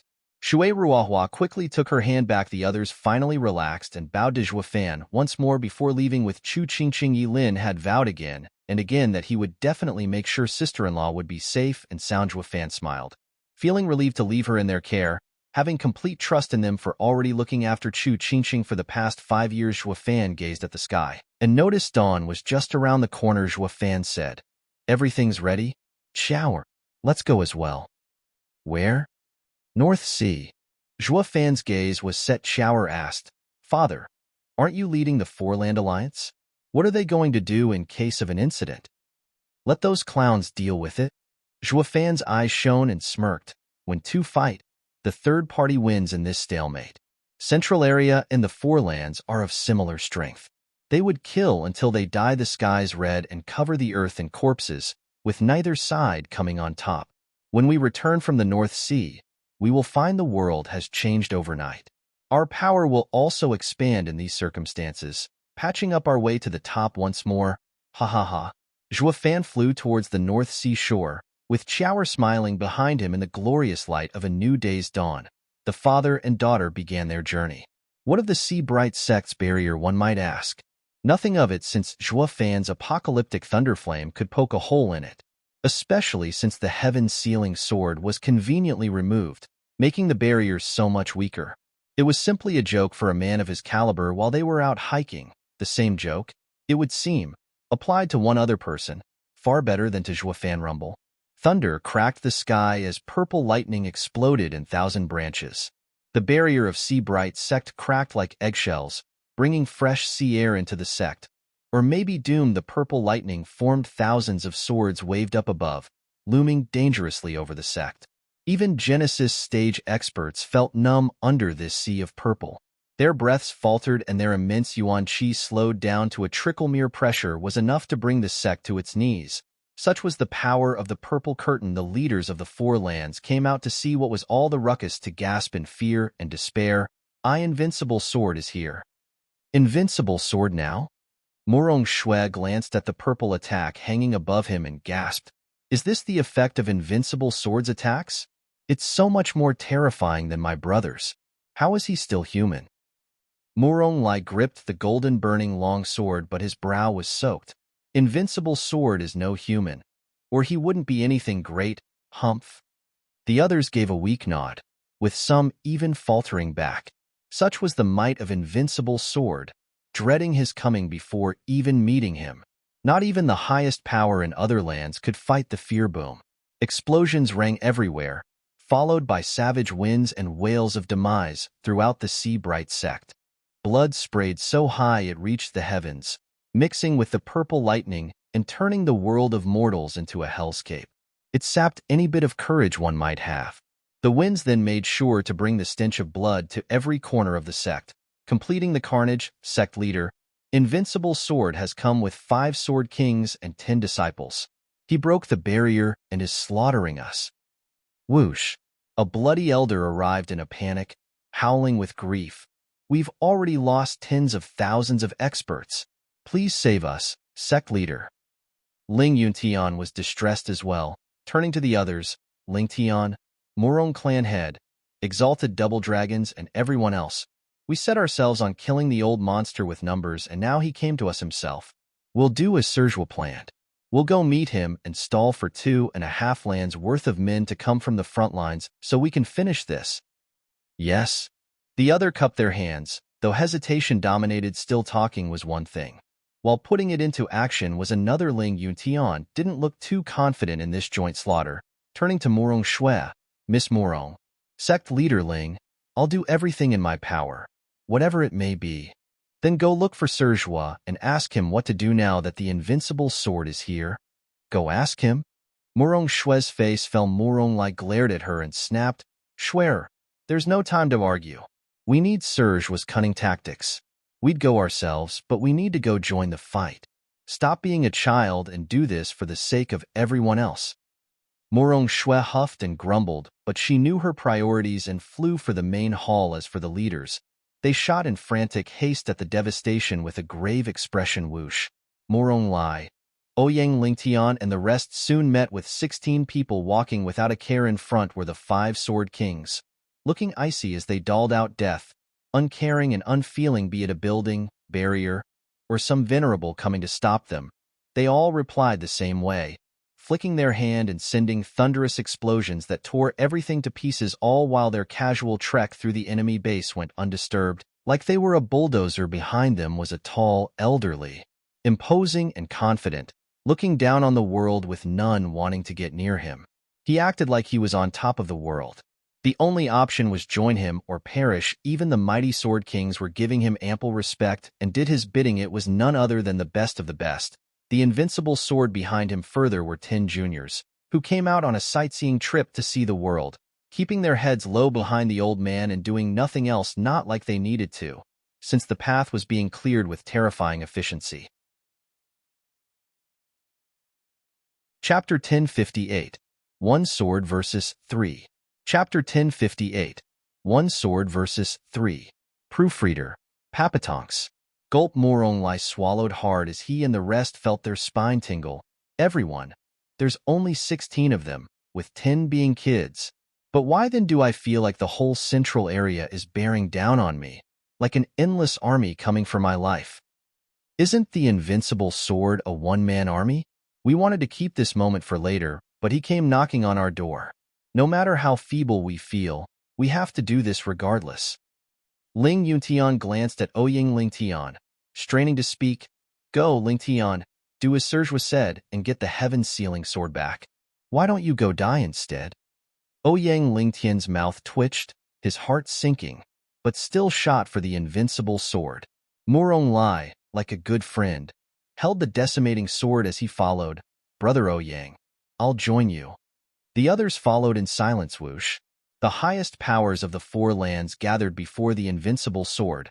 Blocking his path, the sword kings halted their destructive stroll as well, yet gave these oldies supercilious looks.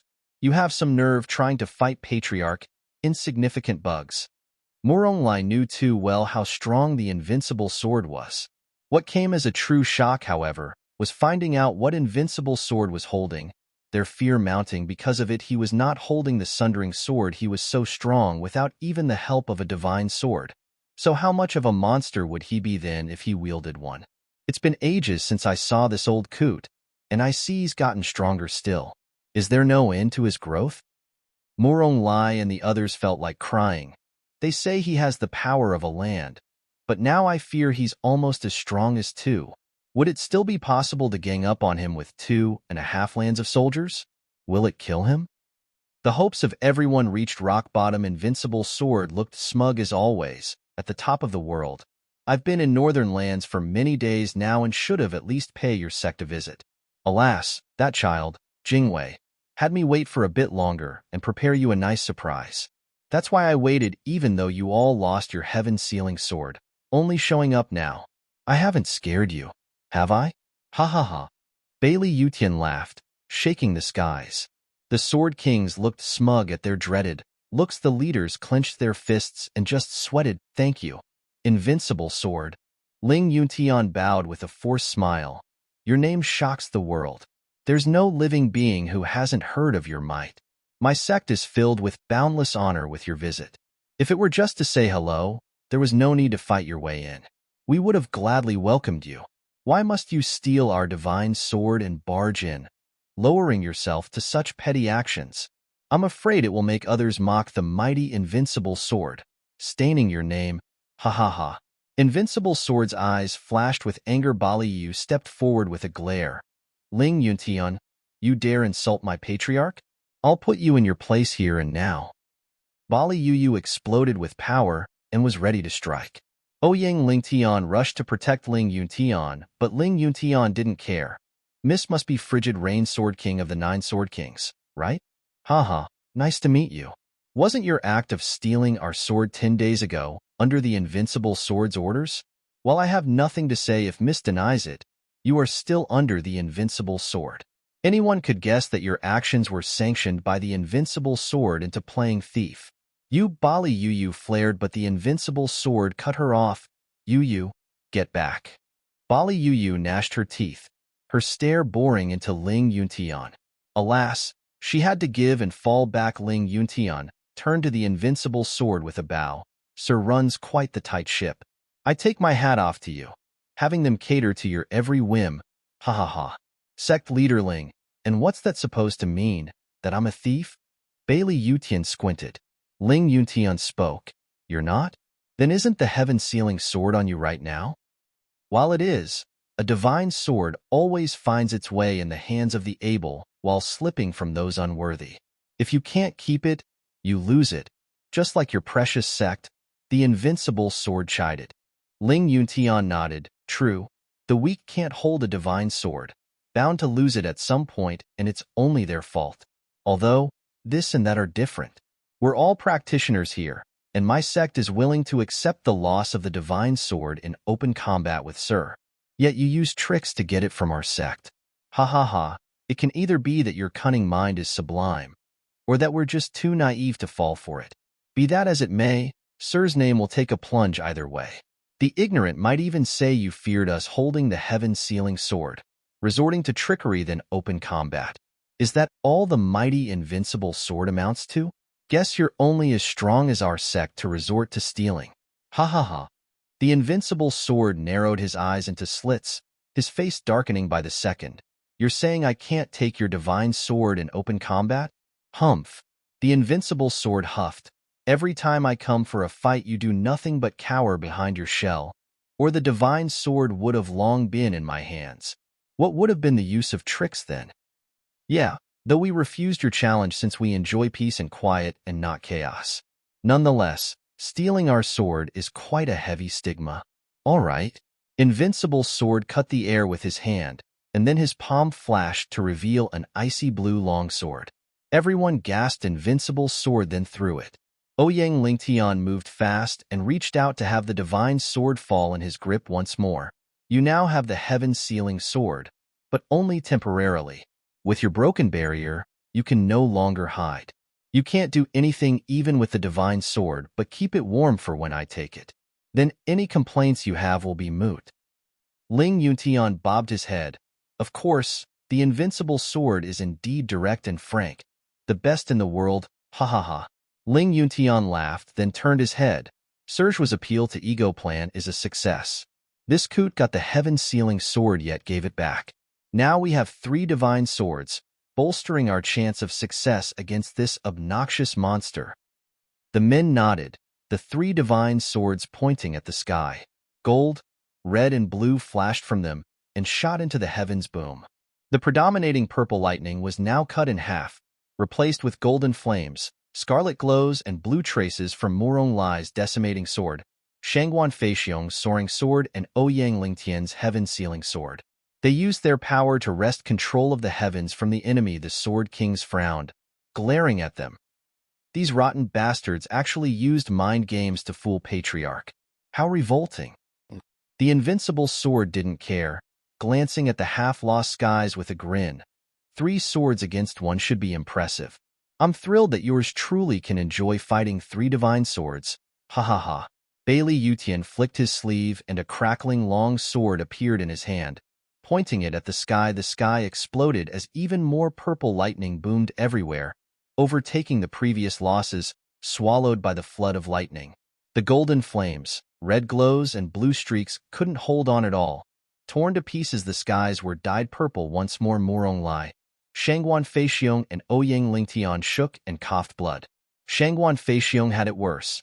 Not being on a Sword King's level gave him the worst wound. The other 2 stared at invincible sword with blood dripping from their mouths in dread. Only the invincible sword could wrest back dominance from 3 swords. This monster is too damn strong. Chapter 1059, Rescue. Chapter 1059, Rescue. Proofreader, Papatonks. Father, are you certain the sea demon they all talk about is CAO? Yes, the way it's been told. There's no way it's just a simple spiritual beast. It must be a sacred beast. But the North Sea is so big. Where do we even start? In the open waters, 1 man and 1 child flew about, looking all over the place for something other than water and more water. Chower had to express her doubts about this ineffective solution as Zhuofan's eyes shone. Someone once told me that the world has 3 forbidden areas where any mortal will die: Lightning Canyon, Fire Pit, and Ice Mountain. They appear on and off across the world. With no fixed location, these areas are prisons for the sacred beasts. Lightning Canyon holds Qilin, Fire Pit holds Dragon Ancestor, so that leaves Ice Mountain being another prison where a sacred beast is. But because the prisoners wore down at the barriers of the prisons for ages now, the Dragon Ancestor managed to relocate to Ultimate Clarity Sect, so the CAO must have done the same in the North Sea. Just from hearing Ice Mountain, it's easy to tell the entrance has to be extremely cold. With my sharp senses, we're going to find it for sure. Chower nodded as she flew by his side, while looking for anything out of place. Zhuofan honed in on his senses, probing for anything truly cold, far colder than the icy waters of the sea below him. Rumble.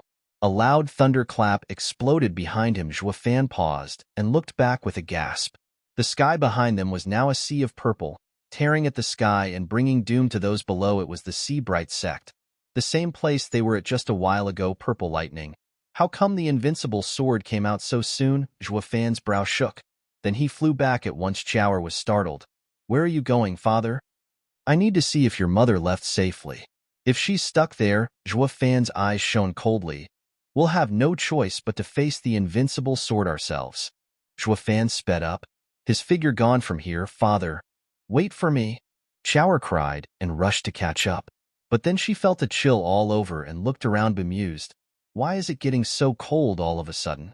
Rubbing her shoulder to fend off the biting chill, Chower glanced about but at the calm waters. There was no wind and the sun was still up. She just shook her head with a chuckle. I must be feeling things.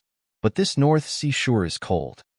Chower rushed after Zhuofan, leaving as well. Mere moments later, the calm sea shifted, thick mist blew in, just like after a heavy rain, and covered everything in a blink of an eye. A cold like no other swept the surface of the sea, freezing it on the spot. The thousands of life forms in its waters were unable to even budge.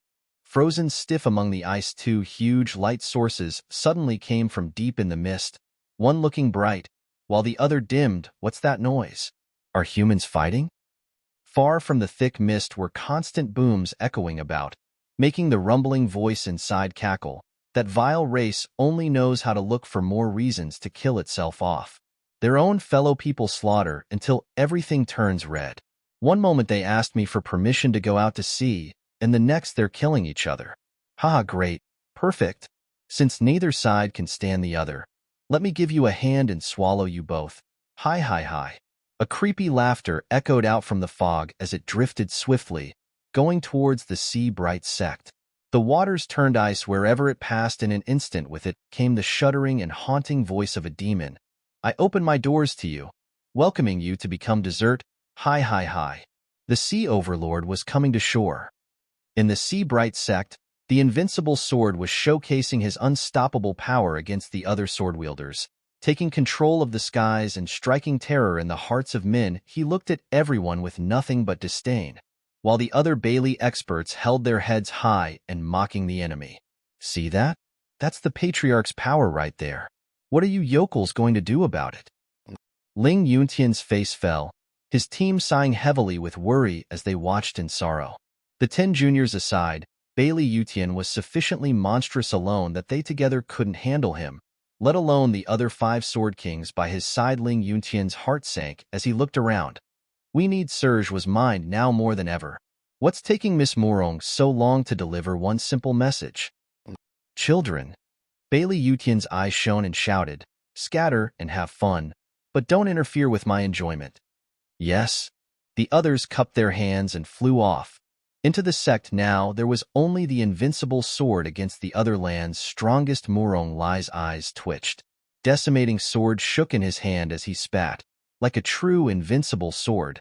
You even had the sword kings leave your side. You want to fight all of us all by yourself? Don't I have what it takes? Bailey Yutian mocked, more than enough. The invincible sword's power is too much for us to disregard. Ling Yuntian chuckled. But aren't you scared something might happen and you'd have no one to aid you if you send the Sword Kings away?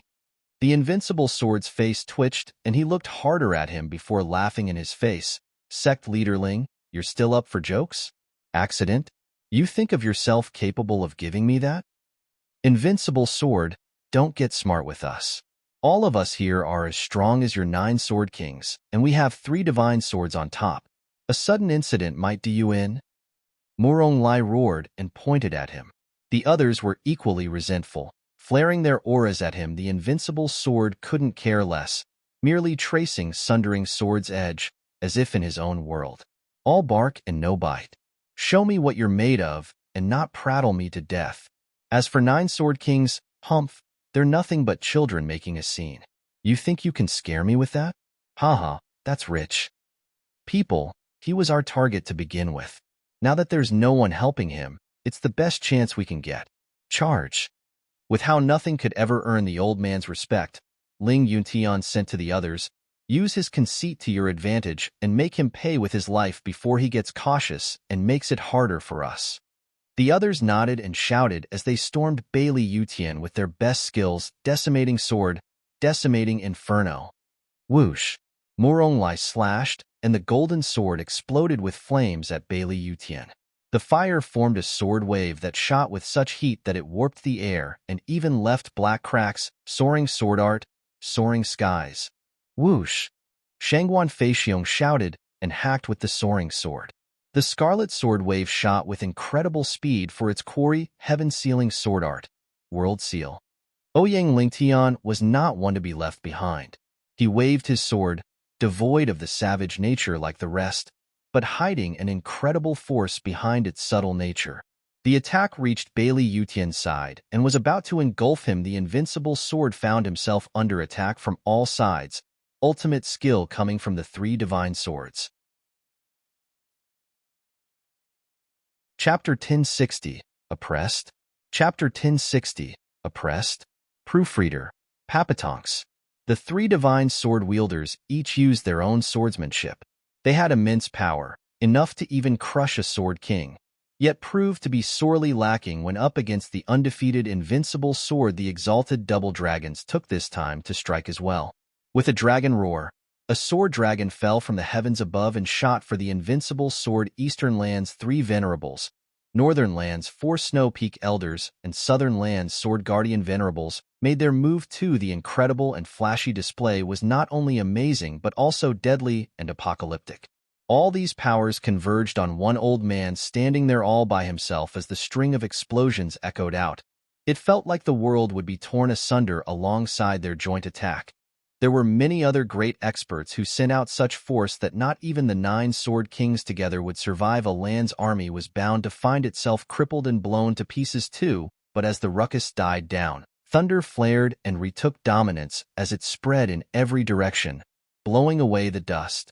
The invincible sword was still standing straight, holding the sundering sword as he touched the ground, majestic and undaunted.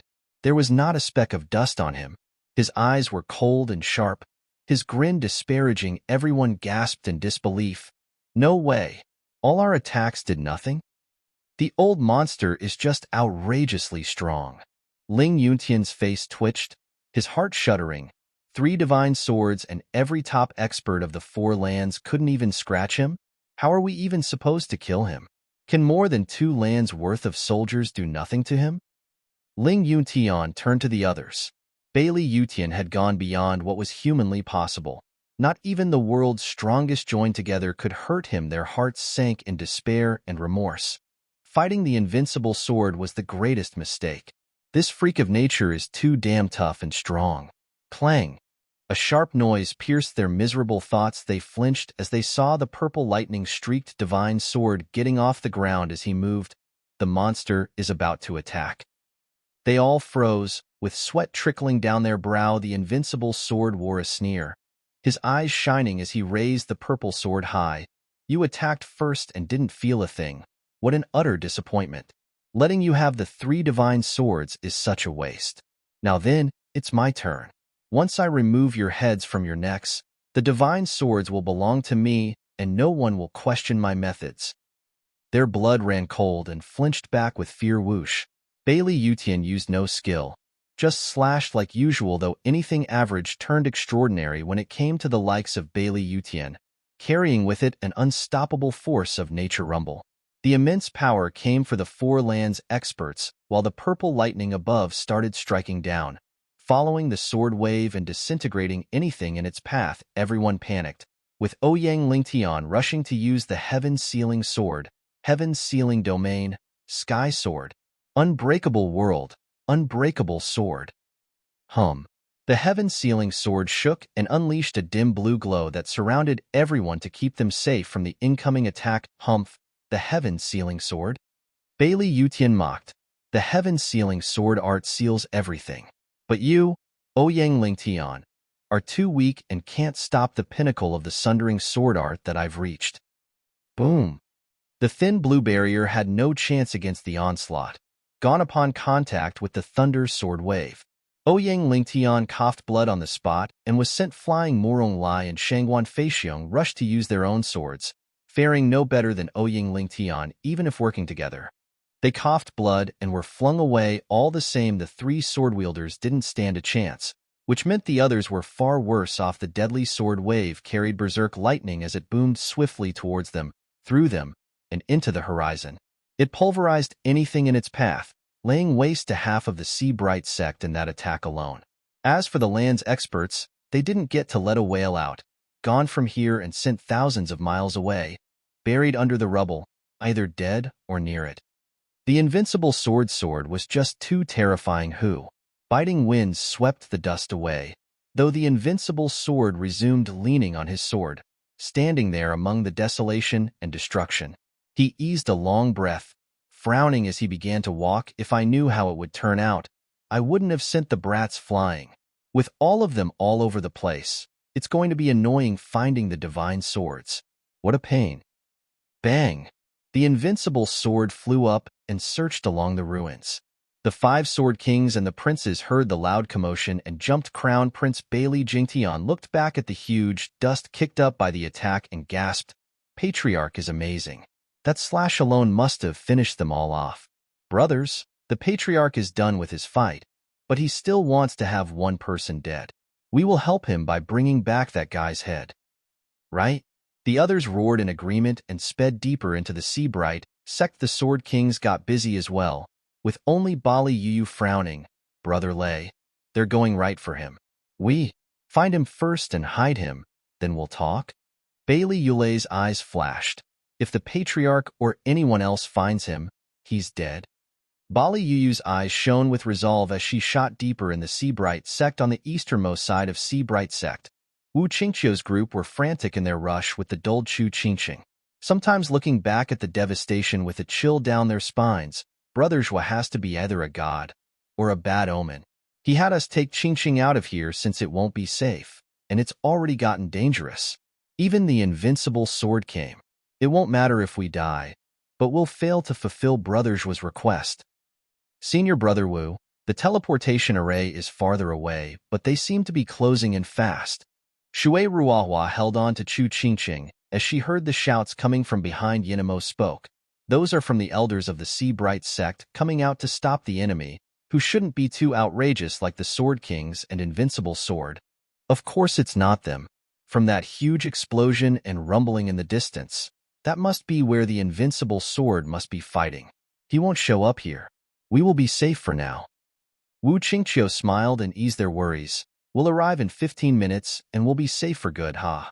The others nodded and smiled, even as they sped up. Protecting Qingqing took priority. A shout then reached them. Wu Qingqiu, where are you guys going? The group stopped, startled. Did they catch up so soon? But the shouts are still far away. How does he know of Senior Brother Wu's name then? Did he lay an ambush? Wu Qingqiu looked puzzled as well. Why does he know my name? It might be an ambush, but for a simple disciple of the Four Lands? Even if it was set up to kill potential dangers, he wasn't exactly at the top either. At the very least. He had two ahead of him in Western Lands, Shuafan and Yilin. Shouldn't he kill them instead? Why does he even know my name? Wu Qingqiu's group was stumped as to what was going on. Chapter 1061. Strongest in the Lands. Chapter 1061. Strongest in the Lands. Proofreader. Papatonks. Whoosh. A sudden figure landed before them, speaking in a harsh tone. Where do you think you're going? Looking for the toilet. Wu Qingqiu stiffened as he made an excuse on the spot. Then he noticed who it was and rolled his eyes. Ouyang Chongqing, you almost gave me a heart attack. We thought the enemy caught up to us. Ouyang Chongqing roared. It would have been far better if they did. Aren't you here to help Northern Lands? Now that we're under attack, suffering heavy losses, what do? You're running away. Humph. Turns out Western Lands people are nothing but spineless cowards. Who says we're running? Wu Qingqiu pointed at Chu Qingqing. We were entrusted with the Grand Martial Order to escort Qingqing back to Western Lands. Also, none of us can do anything against the Invincible Sword. Ouyang Chongqing gave Chu Qingqing's dull gaze a long look. I can relate with sending your beloved somewhere safe. Take her. There's a teleportation array up ahead. But could you tell me something first? Where is the Grand Marshal, Serjua? As a Grand Marshal, he must be in the main hall, overseeing the alliance. The hell he is. I'm just coming from there, and there's no sign of him. Ouyang Chongqing mocked. That guy is a coward as well. Running the moment the Invincible Sword came killing. Sister Shui and I have been searching all over, but have found no trace of him. The others were shocked. No way. We just met him before dawn in the main hall. How can he be gone? Who knows? Maybe he used the teleportation array first? Ouyang Chongqing mocked. So this is the wimpy style of the best disciple in Western Lands. Yilin is way better by comparison. Now listen here. Elder brother isn't like that. Say one more word and I'll beat you to a pulp. Heh. Reality has spoken yet you still cover for him? Besides, since the best disciple in Western Lands is gone, won't you inherit the title? What's not to like? When I earn something, I do it with my own two hands. I will give my all regardless of victory or defeat. I shall be the best in my own way, and even if only second, I will never use such petty tricks to take the crown. Listening to you talk, O young Master Ouyang, your best disciple in Northern Lands title doesn't seem to carry much weight. What's that supposed to mean? I have earned it in the most righteous.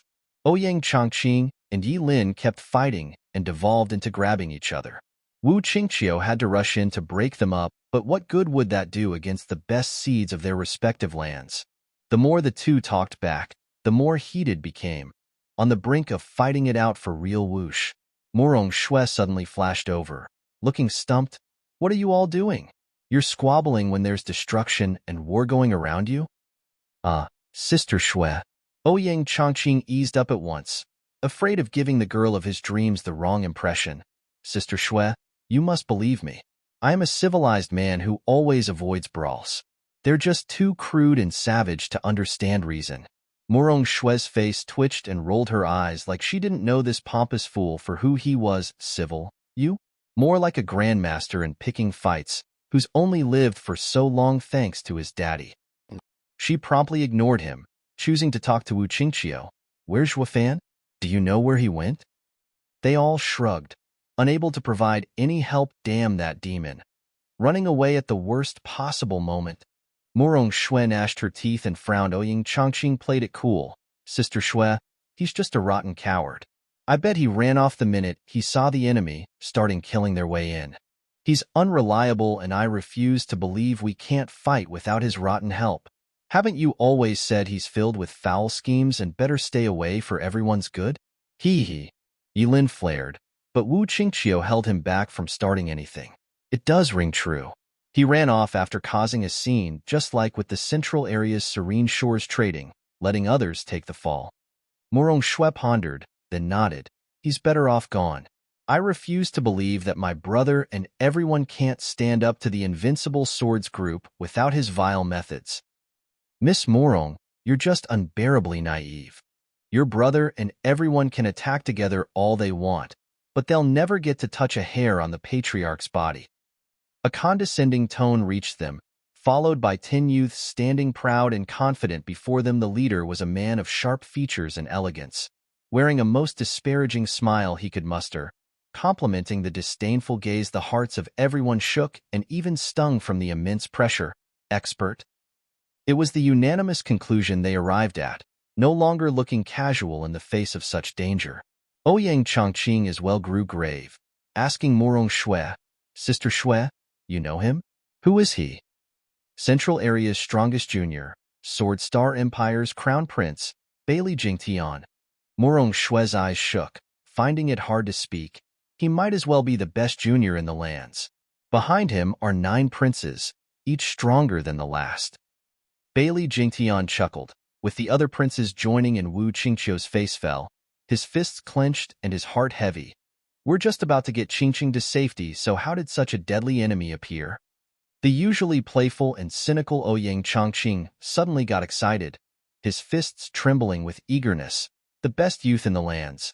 Ouyang Chongqing's eyes burned hot. Morong Shui, oblivious to his quirk, totally focused on Bailey Jingtian, said, Crown Prince, what a strange coincidence to find you all the way out here. Best in the lands. Ouyang Chongqing roared over her and shot straight for Bailey Jingtian, shouting at the top of his lungs, Once I beat you, I shall be the best of the best. Ha ha ha. Ouyang Chongqing, don't be hasty. You're not his. Sister Shui, watch closely. I will prove to you how worthy I am of you. Morong Shui started, not expecting him to be so impulsive. Ouyang Chongqing was deaf to reason, finding his lifelong dream right before his eyes and had all the intention to grasp it. He charged right for Bailey Jingtian and unleashed a cold sword wave at the chest. Heaven-sealing sword art, blood seal. Bailey Jingtian hardly cared, smiling. The best in Northern Land, son? You're as bold as your father, I see, worthy of Senior Ouyang's teachings. A shame you're not the only inheritor of a great expert and not fit to touch me. Bam! The loud bang rattled the air, fluttering the clothes of the princes. Bailey Jingtian was still standing in the same spot. Just like usual, Ouyang Chongqing gasped, staring hard at the finger in front of him, facing him that was flashing with purple lightning. Another prince that stood by Crown Prince's side. This is impossible. The best disciple in the central area didn't have to step in, but another prince took my all-out attack like nothing. Ouyang Chongqing was in complete denial of what happened. Only then Morong Shui's words sank in. The central area had 10 princes, with each as strong as the best disciple of any other land. Are you serious?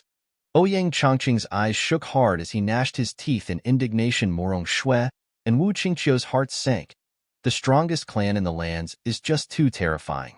Even the young have the power to shake the lands.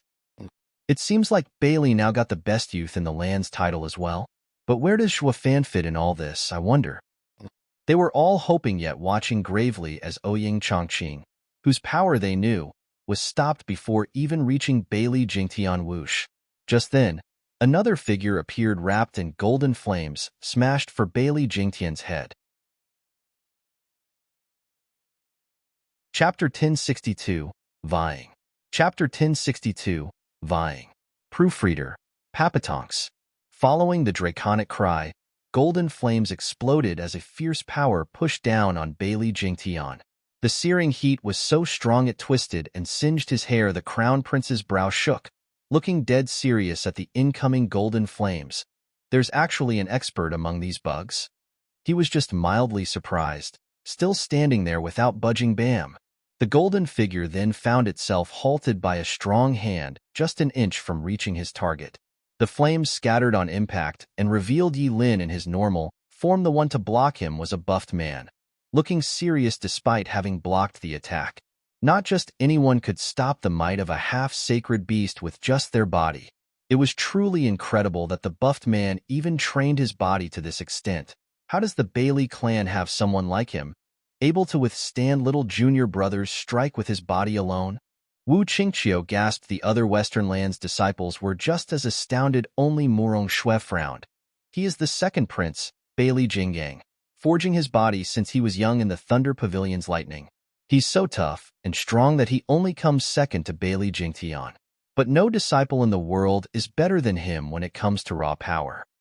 The others turned to Yi Lin filled with worry for his sake. Yi Lin walked the same path, of a strong body, but now had met his match. They weren't the only ones surprised, and Bailey Jinggang found Yi Lin a true freak. He was supremely confident in his lightning-forged body, having never failed him so far.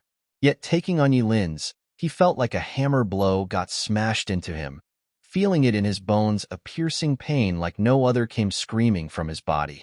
He only kept a straight face by gnashing his teeth, or he'd be tearing up right about now. He certainly did not think the Five Lands would have another freak in body cultivation. Bailey Jinggang looked up at Yi Lin's savage eyes in wariness. Their nature was antagonistic. He was about to fall back, letting his elder brother deal with it, but Murong Shui happened to announce his mighty body for all to hear. Now this is a problem. Leaving like this will make me look bad. Seeing the caution in their eyes, Bailey Jinggang lamented. He had to suffer through those bitter tears, all for the sake of upholding the world's image of his tough body, so he withstood Yi Lin's sweeping leg, feeling the heat on contact and gnashing his teeth. He even managed to force Yi Lin back. The others were more shocked than ever, believing in Murong Shui's information. Bailey Jinggang is really strong enough to push back little junior brother with strength alone. Bite me. The true strong one is that freak coming out of nowhere. Where did he get all that power? My arm's about to snap. Bailey Jinggong's face twitched, crying on the inside. He finally managed to keep a straight face through the pain and anger. Then he flung Yi Lin back. Ouyang Chongqing's adversary struck as well, sending him off. Ouyang Chongqing and Yi Lin looked grave at these 10 men, while the two princes walked back unconcerned and with disdain and hands behind their back. Yi Lin and the rest failed to notice Bailey Jinggong's arm shivering all over. While the other prince's fingers spasmed as ice formed on them, it looked like the princes scored a victory each, but looking closer, they got the short end of the stick. But they had to put a show of calm to preserve their dignity. Bailey Jingtian saw the truth and gasped inside. These bugs actually have some good seeds. Not all of the Four Lands juniors are worthless. Second brother, third brother, stand down. They came for me. Who asked you to interfere? Bailey Jingtian looked after their reputation and had them fall back on purpose. The two bowed. Going behind him, these two were true geniuses that only the crown prince could face. Bailey Jingtian looked around and stepped before the two adversaries with a smile. I know of Ouyang Lingtian's son, but the other, Western Land's best disciple, Yi Lin? Ouyang Chongqing was the one to reply. Bailey Jingtian eyed him and nodded. Oh, I was wondering how this young master could show such skill. So you're the best of your generation in Western Lands. Wrong. I'm just the second. First is my elder brother. Yi Lin scoffed, finding it totally beneath him and taking something that wasn't his to begin with. Bailey Jingtian jerked. For Western lands to have such a mighty figure as a runner-up, then the first must be godlike, right? Wrong again. He's only a coward. Running off at the first sign of your coming? Shut your mouth. Elder brother's valor is beyond your understanding. He'll never run. Try saying that again. Zhuo Fan is a coward, fleeing with tails between his legs. Ugh. Ouyang Chongqing was disdainful and mocked, but then Yi Lin flared in anger. He grabbed the other's neck, while Ouyang Chongqing did the same. Not to be any lesser, the two were back to arguing once more. Morong Shui and the others' faces fell. War is in front of us, and these two only know how to squabble. Bailey Jingtian frowned, smiling after a pause. Zhuo Fan, are you talking about that Qian fan merchant? Steward Qian? Right. He's been using that name to get into the Sea Bright sect. Ouyang Chongqing replied while focusing on fighting with Yi Lin. Bailey Jingtian snickered. Then may I ask, where's this Zhuo? How should I know? Ask them. If there's anything worse than a tough enemy is a dumb ally. Ouyang Chongqing was so caught in wrestling Yi Lin he let his mouth run off, grumbling and pointing at Wu Qingqiu and making it even worse. They're defending Zhuo's wife and escorting her home. They must know about him. Oh, Zhuo Fan's wife, is it? Bailey Jingtian gave the others a look. Their hearts sank and stepped before Chu Qingsheng, which only worked to point her out to Bailey Jingtian. Bailey Jingtian smiled and his eyes flashed. Grab her and we'll get that guy's location. Ha ha ha. Bailey Jingtian flicked, and the princes charged at Wu Qingqiu's group. Everyone flinched, with Yi Lin panicking. He stopped fighting with Ouyang Chongqing and went to help. Ouyang Chongqing finally reacted, finally knowing who the enemy was, and went to help, but then someone jumped up to stop them. Bailey Jingtian, he wore a mocking grin, speaking with disdain. Weren't you coming at me before? Well, here I am. Attack me together. Beat it. Don't touch my sister-in-law. Yi Lin roared as golden flames turned into scales and charged like a tornado for Bailey Jingtian. Dragon scale flash. If you want Zhuo Fan, go find someone else, not his woman. I hate nothing more than bastards who go after women and children. Ouyang Chongqing roared, releasing his aura and flicking his fingers, sending icy waves at Bailey Jingtian. Heaven's sealing sword art, endless ice seal. Chapter 1063, A Toss-Up. Chapter 1063, A Toss-Up. Proofreader, Papatonks. Whoosh. The cold sword wave stilled anything it passed through, as if stopped in time. Whoosh. Golden scales rained down like meteors at Bailey Jingtian, blocking any chance of evading. Yi Lin and Ouyang Chongqing worked together for the first time, bringing out the best in each other. Bailey Jingtian hardly noticed the danger, still wearing that disparaging smile. Did you know that the Patriarch's demands are the harshest? Every time we fight, if even one time we fail to take on 100 experts of our level by ourselves, we fail his expectation. In regard to those fights, you two coming at me is hardly enough to make me sweat. Ha ha ha. Bailey Jingtian's eyes flashed, feeling the dangerous attacks coming near, and merely waved rumble. With a rumble, lightning snaked from above, thousands of them forming into a sharp sword energy, smashing down on the ground to destroy. Yi Lin and Ouyang Chongqing's attacks were torn to pieces, the overbearing shockwave coming right for them and sending them flying. Trailing blood behind them, they paled instantly, finding that Bailey Jingtian's had the same smile once dust settled. He hadn't moved an inch. Their attacks had no effect whatsoever, but instead, they were the ones to suffer. This is terrifying. They were mighty youths, so how could they be routed so easily? Was this the power of the best disciple in the lands? The two were overwhelmed at the disparity. Yi Lin was having a difficult time believing that he, a sacred beast inheritor, would lose to another peer again. The remorse in his heart was too much to bear. He ought to know that while he was the dragon ancestor's inheritor, the enemy was the sword sovereign's successor, a mere toss-up between them. As for strength, the master led while the disciple grew on his own abilities. Dragon ancestor was a sacred beast, making it hard to clearly convey his skills to a human. As for a sacred weapon successor, like Ouyang Chongqing and Bailey Jingtian, they had understood sword sovereign's essence through the sacred weapons. They were practically direct disciples of another human, making the passing of the techniques flawless. Yi Lin's defeat this time meant not the loss of dragon ancestor to sword sovereign. It only stated that humans and sacred beasts were different. A sacred beast taking a human disciple would not be able to impart all their skills. Moreover, these two's cultivation was also a gulf wiping the blood from his mouth. Ouyang Chongqing was not about to admit defeat anytime soon.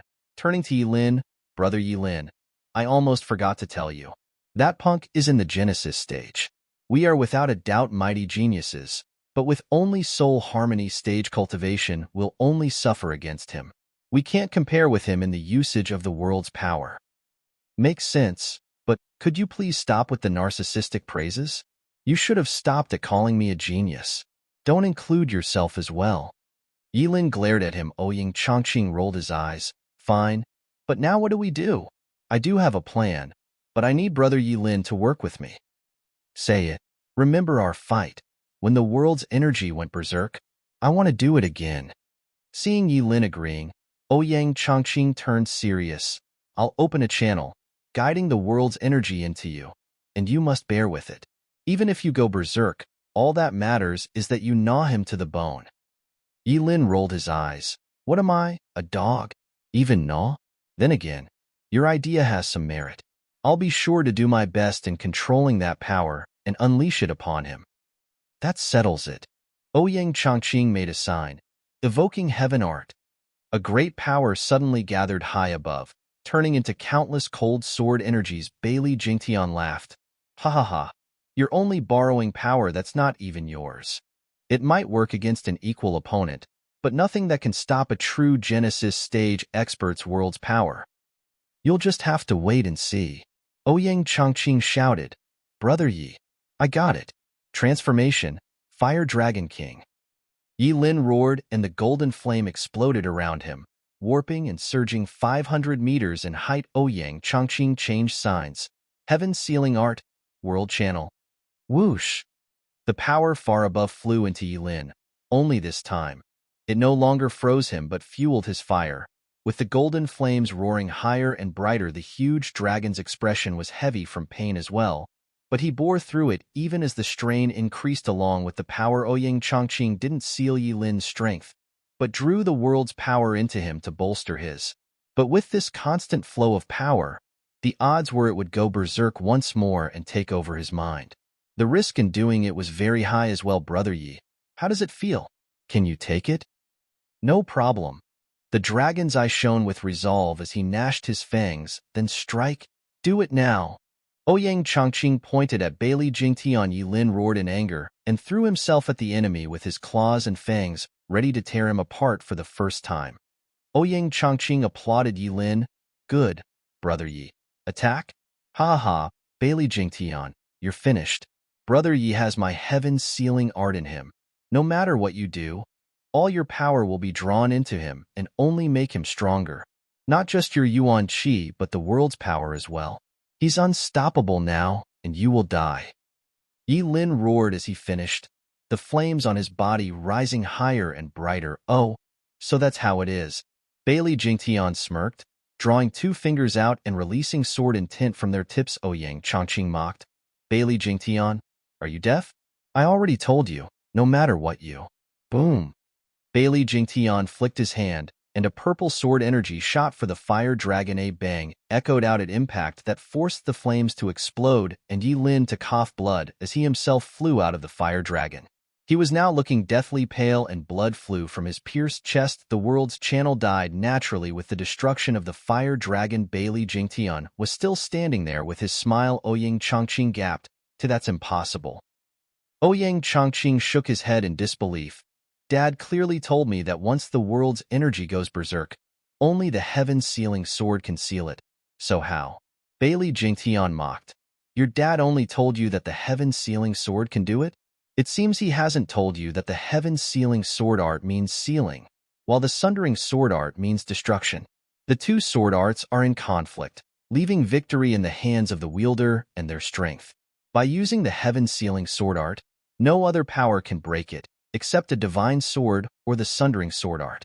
In other words, you're suicidal if you think you can come at me with it when your mastery is weaker than my mastery of the sundering sword art. Ha ha ha. Ouyang Chongqing stood dumbstruck. The sundering sword is the heaven-sealing sword's bane? No way. Whoosh. In the middle of his daze, a sword wave ran through his chest. Ouyang Chongqing spat blood and fell to the ground. He, the greatest disciple in the northern lands, couldn't even take a hit. Bailey Jingtian is terrifying. A young invincible sword. Chapter 1064. Rush. Chapter 1064. Rush. Proofreader. Papatonks. Yin Yang Ghost Claw. Yin Mo released his aura, fighting with a prince just off from the main fight. Yin and Yang flames formed into an eerie claw that raked the air. The prince gazed coldly, waving his finger and shooting a sword wave to crush the claw like it was nothing. The sword wave wasn't finished, slashing Yin Mo's chest and making him cough blood as he flew through the air. Yin Mo. Wu Qingqiu cried out in worry just as Bailey Jinggang arrived before him and smashed his punch into his clarity domain. You have the time to mind others when fighting me? Bam! Second only to Yilin, the strongest body in the western lands was Wu Qingqiu. However, Bailey Jingtian's unstoppable punch connected to Wu Qingqiu's chest, snapping his ribs. Wu Qingqiu was flung through the air and landed hard, with blood splattering everywhere. They weren't the only ones, with everyone else suffering the same fate against the 9 princes. All these renowned disciples ended up crushed in less than a second. None could get up, too damaged and too paralyzed to move. The 10 princes of Bailey were unstoppable in power and potential. Plop. Murong Shui bled from the mouth with a frown, her knee hitting dirt. Looking around, she found that the 10 princes were dominating the fights, leaving their opponents on the ground. Even Yilin and Ouyang Chongqing, the opposing land's strongest, were no different, looking on with despair and dismay. We're finished. Murong Shui's heart sank in defeat, and she shook her head. She should have known that the 10 princes were beyond any of them could hope to match. Bailey Jingtian alone was like a second invincible sword, crushing them all the same, even without the other 9 princes compared to them. Her side were Weevil's. First came defeat, and then came robbing their future and their lives. Murong Shui sighed and closed her eyes. Regardless of that foul man's shrewd planning, it was Bailey Yutian who had taken initiative and now held the advantage. Now we have lost, and the 4 lands lost as well. The people are going to suffer once more. Brother, these guys were nothing. How do we handle her, though? Bailey Jinggong's cold eye surveyed the area, and as he brought a shivering Chu Qingqing over to Bailey Jingtian gave her a long look. Miss, there's no need to fear us. We won't hurt you. We only want to find your husband. Where could Serjua be at this moment? Chu Qingqing shivered and lowered her head. Bailey Jingtian looked at his brothers with puzzlement. Don't tell me she's been scared out of her mind. He'd seen his fair share of cowards, but never one who turned like this and was a cultivator as well. They were only a bit rough on them, that was all, not yet having resorted to killing. So what's got her so terrified? Brother, this must be her nature, Bailey Jinggang said. When we struck, the girl had just stood there and shivered. She didn't even fight us when we brought her, like a cripple. Why would Zhua Fan, a deceitful and arrogant bastard who even fooled the patriarch, marry a dull wife like her? Bailey Jingtian was stumped. She's dull? Cough. Yilin spat blood and forced his weak body to sit. Don't touch my sister-in-law. She lost her mind and knows nothing. Just take me if you want. What good will that do? Who are you to Zhua Fan anyway, that you could draw him out?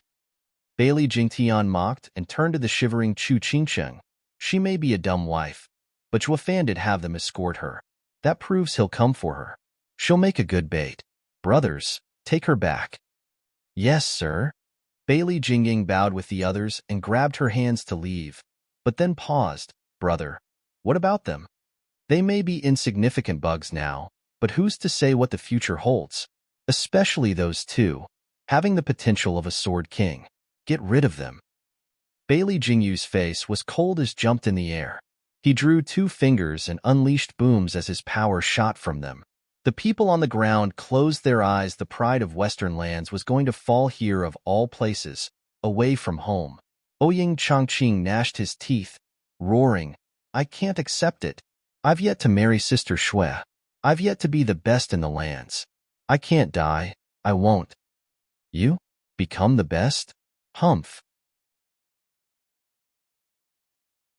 Chapter 1065. Who are you?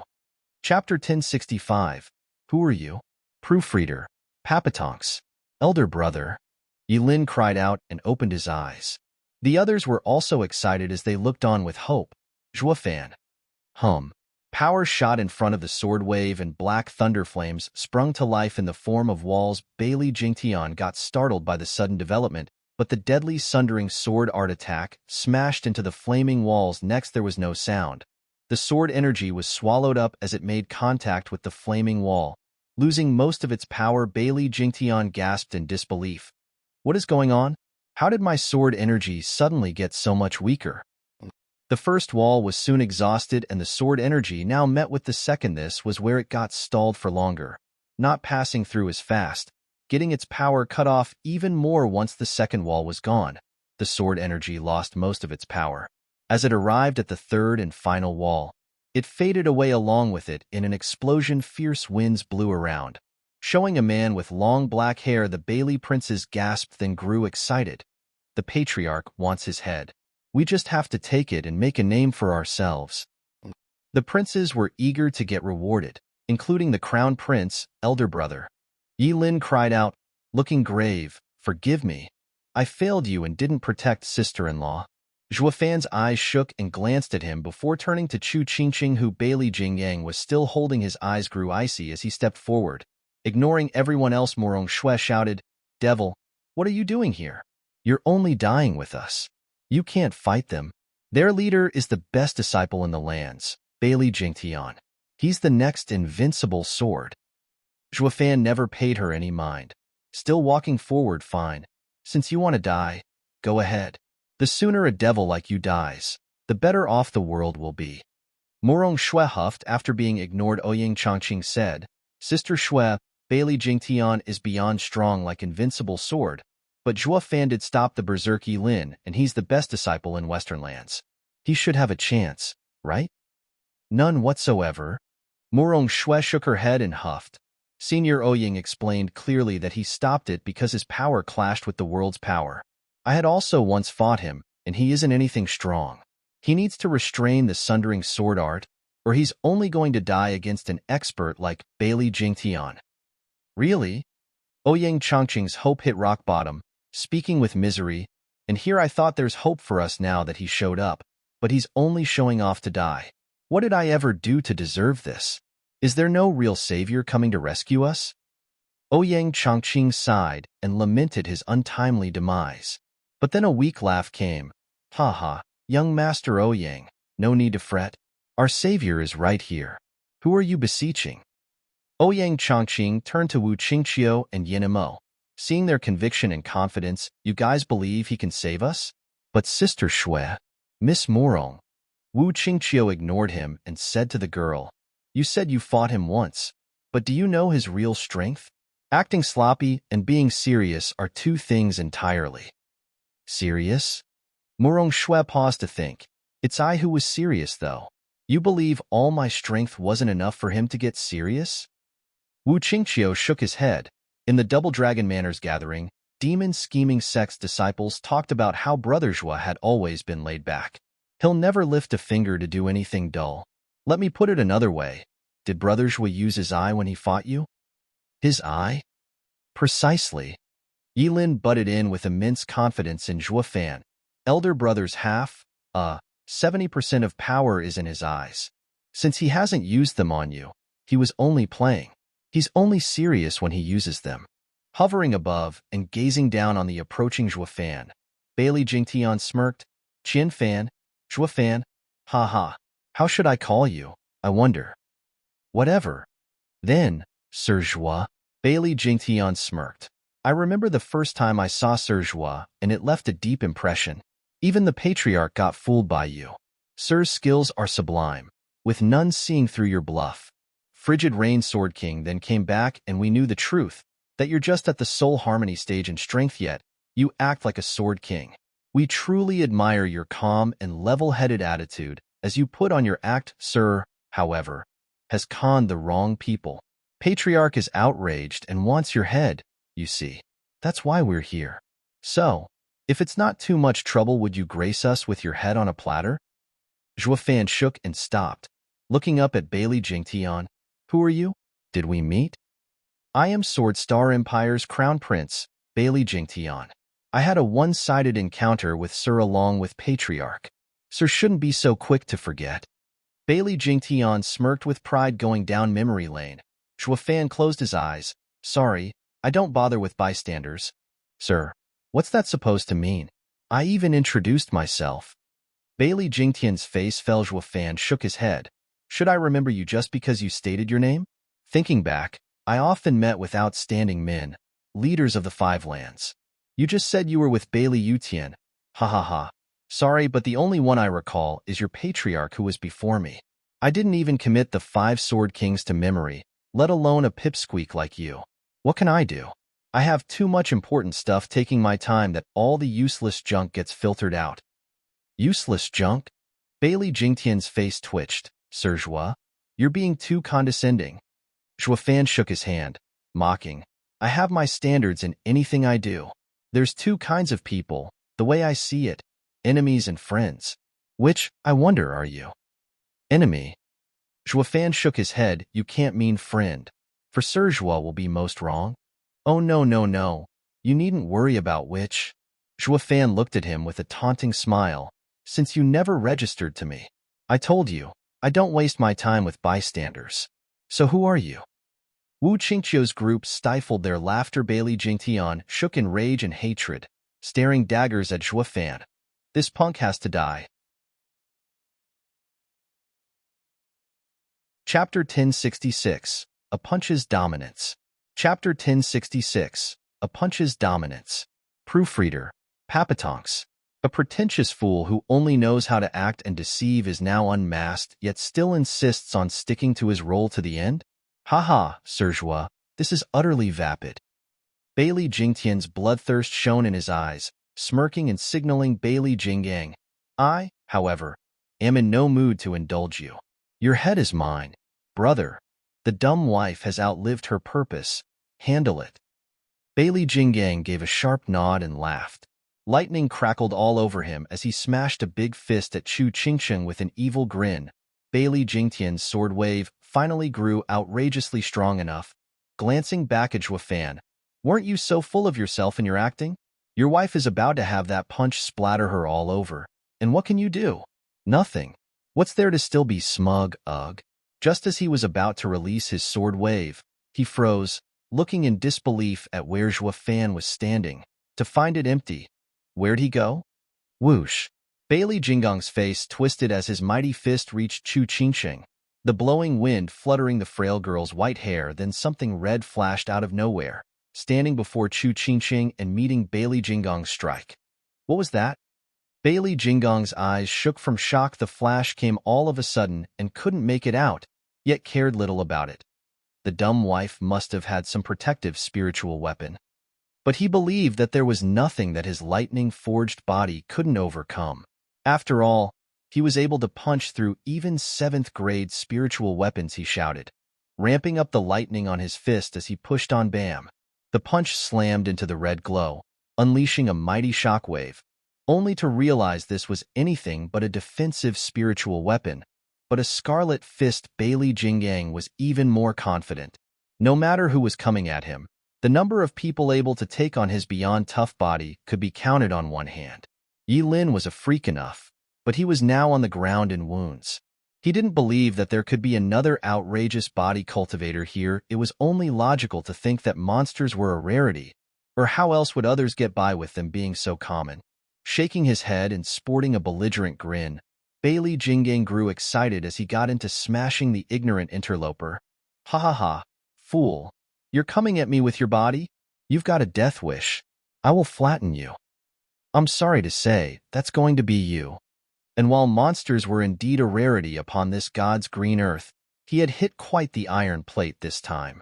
Coming from the red glow was a cold reply to his infinite confidence. Bailey Jinggang blinked as there was a sickening crunch echoing from before him. What followed was a blinding pain that overloaded his heart. He jerked, then sweated all over hard. How is this possible? Bailey Jinggang was overwhelmed with a maelstrom of emotions. Who? How can a fist be that strong? Is it still made of flesh and blood? His eyes shook hard, Bailey Jinggang looking dumbfounded as the scarlet fist's glow eased to reveal Zhuofan's deadly gaze. "Get away from my wife. Reject?" The scarlet fist shook and unleashed a powerful ripple that exploded Bailey Jinggong's lightning-covered arm, causing bone, blood, and flesh to fly all over. Bailey Jinggong's gaze was empty, only now sensing there was nothing where his tough arm should be. Then the dread came, further amplified by Zhuofan's ruthless gaze. Never had he thought that there would be someone out there that could break his body forged through such hardships. Is he still human? Bailey Jinggong's heart seized. Retreating now was impossible, not when he was supremely confident in his own body that he gave his all in that attack. As his eyes were taken in with fear and shock, inertia carried the now one-armed Bailey Jinggang closer to the red glow and his doom, all by his own making. Boom.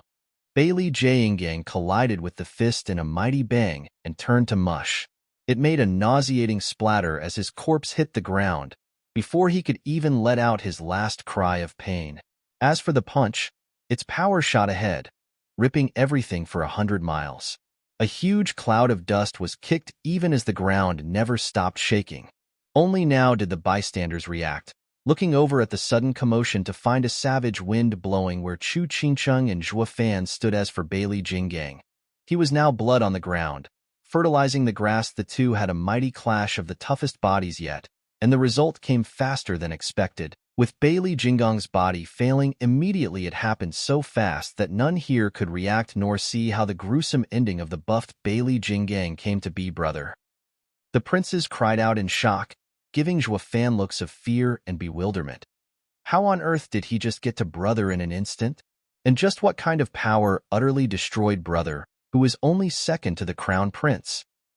But more importantly, how did he kill him without even giving us the time to witness it? That can only mean his power. All princes turned to the still stunned crown prince, who grew dark. He's not a pretender through and through after all. But how did he pass 8 princes? Is his speed that great, dwarfing even mine? Bailey Jingtian balled his fists, his heart tense with caution. Morong Shue's group on the ground were just as stunned. She could hardly believe what she saw. Is this what Yilin meant? Is this the devil's true power? It's unlike anything I fought against back then. Quick, sharp, ruthless, killing the second prince on the spot. She was brought back to when she faced Zhuofan in Galefrost Town. When Zhuofan took her hit on purpose to return the favor, Morong Shue gnashed her teeth in defiance. "Since when do I need the devil to turn his cheek for me to purge evil from this world? This is utterly absurd." "Hey, brother Yilin, is Western lands godlike?" Ouyang Chongqing was having a difficult time coming to terms with reality as well, slapping Yilin's shoulder as he demanded answers. "How the hell did you even train the best disciple in Western lands? You clashed with Bailey Jinggang yourself, and he hadn't budged at all. Why then is he now dead in a second? Hey, say something. Weren't you bragging? Did you really fought this freak for the Western land's best disciple title and barely lost?" Yilin's eyes twitched hard, his ears ringing with the pompous fool's demands. But as he looked at Zhuofan, he sighed hard, shaking his head. "Qilin has the greatest strength among sacred beasts. Elder brother has now learned to use the Qilin arm as his own. Now even I won't be able to take that arm. Just how could I have fallen so far behind in just a few years?" Yilin shook his head. Ruefully, Ouyang Chongqing felt the same, though his mind ran wild with swears. "Brother Yi, you're as bright as the sun, yet you could never match his splendor. Woe is you. There is no marring the shine of the moon. Thank God there's no monsters like that in northern lands, or my heart would break from jealousy. Though with the danger we're in, the stronger this brother Zhua is, the better. At least we'll get to survive this." Ouyang Chongqing's eyes flashed with hope, looking at Zhuofan in expectation. "Brother Zhua, my poor humble life and future happiness rest in your hands. Save me and Sister Shue, and I shall never forget this boundless favor you have graced me with." Chapter 1067, Devour. Chapter 1067, Devour. Proofreader, Papatonks. Qingcheng, I'm here now. Ignoring all the confusion, hope and fear coming his way, Zhuofan only felt pain for the delicate woman next to him as she shivered. He held her shoulder lightly, Drawing her into a hug and consoling her softly, Chu Qingqing leaned on him and slowly calmed down. To the other's amazement, at peace Xue Fan was her rock. Even as her mind was dulled, her heart knew no fear, no worry. By Xue Fan's side, Bailey Jingtian's face twitched, enraged at Xue Fan's crass lack of respect to him. Xue Fan's attitude was insufferable, a blatant insult to his station with the crown prince's extensive education. He could endure some pompous fool's cocky attitude and disregard it. That much he could do, but Xue Fan gave him no regard at all, writing them off as being dead already. It was absurd and outrageous. Xue Fan's casual taunt of not remembering his name was insufferable enough. But now he was enraged by that guy's complete disinterest. Sure, a taunt ruffled feathers, but at least the guy was looking at you. While now, why would he even taunt when he didn't even spare you a glance? But through Xue Fan's caring and thoughtful attitude, Bailey Jingtian came to realize he was only looking at his lover. He didn't just taunt me, but never took me for anything of worth either. He was the best crown prince in the lands. Bailey Jingtian, how dare you not even face me? The crown prince was not just a prince, but the pride of the Sword Star Empire, and also had the same fault.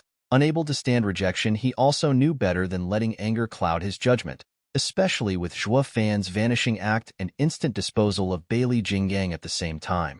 He first needed to understand the intricacies of it all before he took any rash actions. Xue Fan's power made him feel threatened, so caution was a must.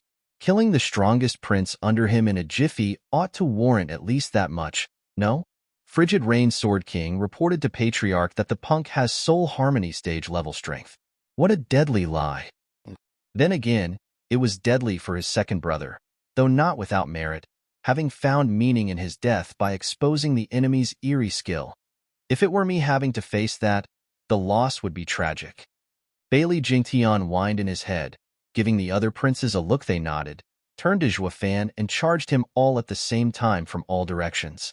Their hands flashed with thunder sword waves, aiming for Xue Fan, and the girl Xue Fan could not dodge them. Not in this situation. But blocking wouldn't prove to be any easier, as there were just too many of them, and some would be able to strike true as he defended against another. The best case in this scenario was escape. Fleeing, but not just running away, blinking out of sight like he did before, and with Bailey Jingtian watching him like a hawk. The instant he figured out the ends of the skill, Xue Fan would be done for either way. It was Bailey Jingtian's win for sure. Smirking at his cunning plan, Bailey Jingtian lifted his finger, flashing with a sword wave, wanting to capitalize on Xue Fan's weakness as he made his move to end him then and there. Xue Fan, though, had better things to do than mind Bailey Jingtian's petty tricks and the onslaught of prince coming his way, like being thoughtful to Chu Qingcheng, still the same blatant disregard. Ouyang Chongqing, however, was only sweating harder the closer the enemy got. Xue Fan was his lifeline, his savior. Elder brother, Brother Xue, Master Xue, the Bailey fiends are coming for you. Dodge. Xue Fan held Chu Qingqing's delicate waist, humming a song as if to a child. Whoosh. The 8 experts were within 5 meters of him in seconds. Master Zhou, don't do anything reckless. This isn't the time for romance. You should leave dates for after you're safe. Please? Ouyang Chongqing cried out, and panicked Xue Fan still held Chu Qingqing close, showing a fond smile as he hummed into her ears. The others weren't that worried though, sighing, Brother Xue, a man with a block of ice for heart, is now thawed whenever around junior sister Qingqing. I just can't believe he'd go as far as to hum for junior sister Qingqing, just to settle her startled heart. Screw believing. This is no time for flirting. Chapter 1068, The True Strongest. Chapter 1068, The True Strongest. Proofreader, Papatonks. What? That's... Bailey Jingtian squinted, his body jerked, looking with total disbelief at how his brothers were taken by the darkness as the sizzling sounds of the flames gave the impression the fire was growing, yet it showed no movement in but a blink of an eye. All life had been swallowed by these black flames. Bailey Jingtian hovered above, his brow seeping with sweat. The attack he got ready at the tip of his finger shook along with it in hesitation. It was failure on his part for not taking into account that Xue Fan had maybe another strange skill under his sleeve. One that proved even deadlier, taking 8 strong princes down. How can this be? Just what is that black fire? How the hell can it prevent 8 soul harmony experts from even letting a sound out as it took them? Bailey Jingtian looked at the black swirling dome of flames with a heavy brow. His calm now replaced with fear. His mind might reject such a foreign feeling, but his heart wouldn't stop hammering in his chest. Wu Qingqiu's group were stunned. They knew Zhuo Fan was the best, that he had a counter for the 8 princes, but not even they imagined it would be so clean and deadly. Their eyes were almost falling out of their sockets. These were the same 8 Bailey princes that wiped the floor with them moments ago. So how then, when Zhuo Fan entered the picture, they became lambs, giving him an easy time dispatching them from this world?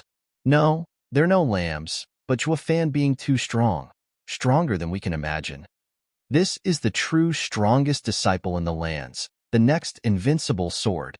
Wu Qingqiu and Yinamo sighed. Just a few years and we can no longer compare.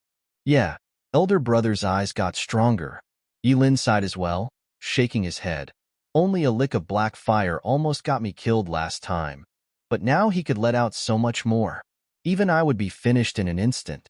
Elder brother's strength is beyond anyone's. There's none among his peers in the entire world that can match up to him. Yilin glanced at Bailey Jingtian above with a hint of disdain. Bailey Jingtian felt the taunt on his skin and met his eyes, but then again, Zhuo Fan was tougher than anything he'd seen. Bailey Jingtian stared at the black fire hard, putting more power in his sword wave. Ouyang Chongqing and Murong Shui, on the other hand, were gaping at the hissing thunder flame. They knew Zhuo Fan was above them and their only slim chance at survival, but it turned out the hope was bigger than ever. It became a guarantee. So much so their fears were gone, fear brought on by Bailey Jingtian. They could tell as well that he no longer was as cocky in the face of those twisting flames. The devil is terrifying. I wanted to remove him myself, but now I see how naive I've been. Murong Shui's feelings were all over the place. The devil is not something I can ever hope to take down, but it has to be done before he becomes the next invincible sword and brings hell on earth. Murong Shui hoped and worried, filled with constant dissonance. Who? At the next light breeze, the thunder flames vanished like they were never there, leaving behind nothing at all. There was no sign of life, not from the previous 8 princes and neither from the earth. The only one standing was Zhuo Fan in center, holding Chu Qingqing with care. Unaffected by the attack, Zhuo Fan hummed with a soft smile, to which Chu Qingqing relaxed and calmed down. Zhuo Fan smiled brighter, his humming slowly stopping. Chu Qingqing smiled in his arms, drifting into a peaceful sleep. The onlookers blinked, more shocked than ever of Zhuo Fan's strength. They just witnessed how he punched the second strongest prince to oblivion, and now how he erased the other 8 from existence. All of it was done not on account of it being the best way to deal with them, but only to soothe Chu Qingqing's heart. This was called killing with a smile. The guy spared them no attention to the attackers, not even a thought, and yet he killed them all. Now that was strength. 8 went at him from all sides, yet his wife took priority still. What did that make of them? Bugs, annoying and pesky bugs. He not once considered them any danger to even touch him. Everyone's gazes shifted after this event, changing the way they looked at Zhuo Fan. With respect and bafflement, Zhuo Fan was like an immortal standing leagues above them. Not something mere mortals could ever hope to even catch a glimpse of. This was a level beyond anything they could fathom. They looked at him with shock and daze, even hoping that maybe they could attain his impossible position. Murong Shui was the same, having the odd feeling that Zhuo Fan was not the devastating demon she thought him to be. Her perception of him now soaring higher in her mind. All eyes were looking lost, forgetting the time and place, even as Zhuo Fan only stared at one person only. Qingqing, I'll take you to safety. Tracing her gentle sleeping face, Zhuo Fan smiled with love and care. Whoosh. There was a sharp whistle just then and thunder boomed as a purple sword wave of incredible power shot for the lovely couple. The pressure from it was so huge, the breath of the others caught in their throat, unable to move from the weight, watching with shocked eyes as the stones around them were being turned to dust and floating about. It's so strong it breaks the world's laws. So if it lands, there'll be nothing left of him. Everyone gasped, jerked awake by the sudden change. Ouyang Chongqing cursed, Bailey Jingtian, you damn bastard. Have you no dignity to sneak attack? Yet you still call yourself the best disciple in the lands? Humph, standing by now will really mean that I lost that title. Bailey Jingtian cared not for his empty words, shouting as his gaze turned mad, "Zhuo let's see you dodge sundering sword apex." From all that transpired, he understood that he held no chance in fighting Zhuo alone. So while this might be dishonorable, he still chose to go for a sneak attack. The timing also coincided with Zhuo worst moment, unable to move as he wished. By attacking from afar as well, he avoided the same miserable fate as his brothers Zhuo had to take it, the outcome based on their strength.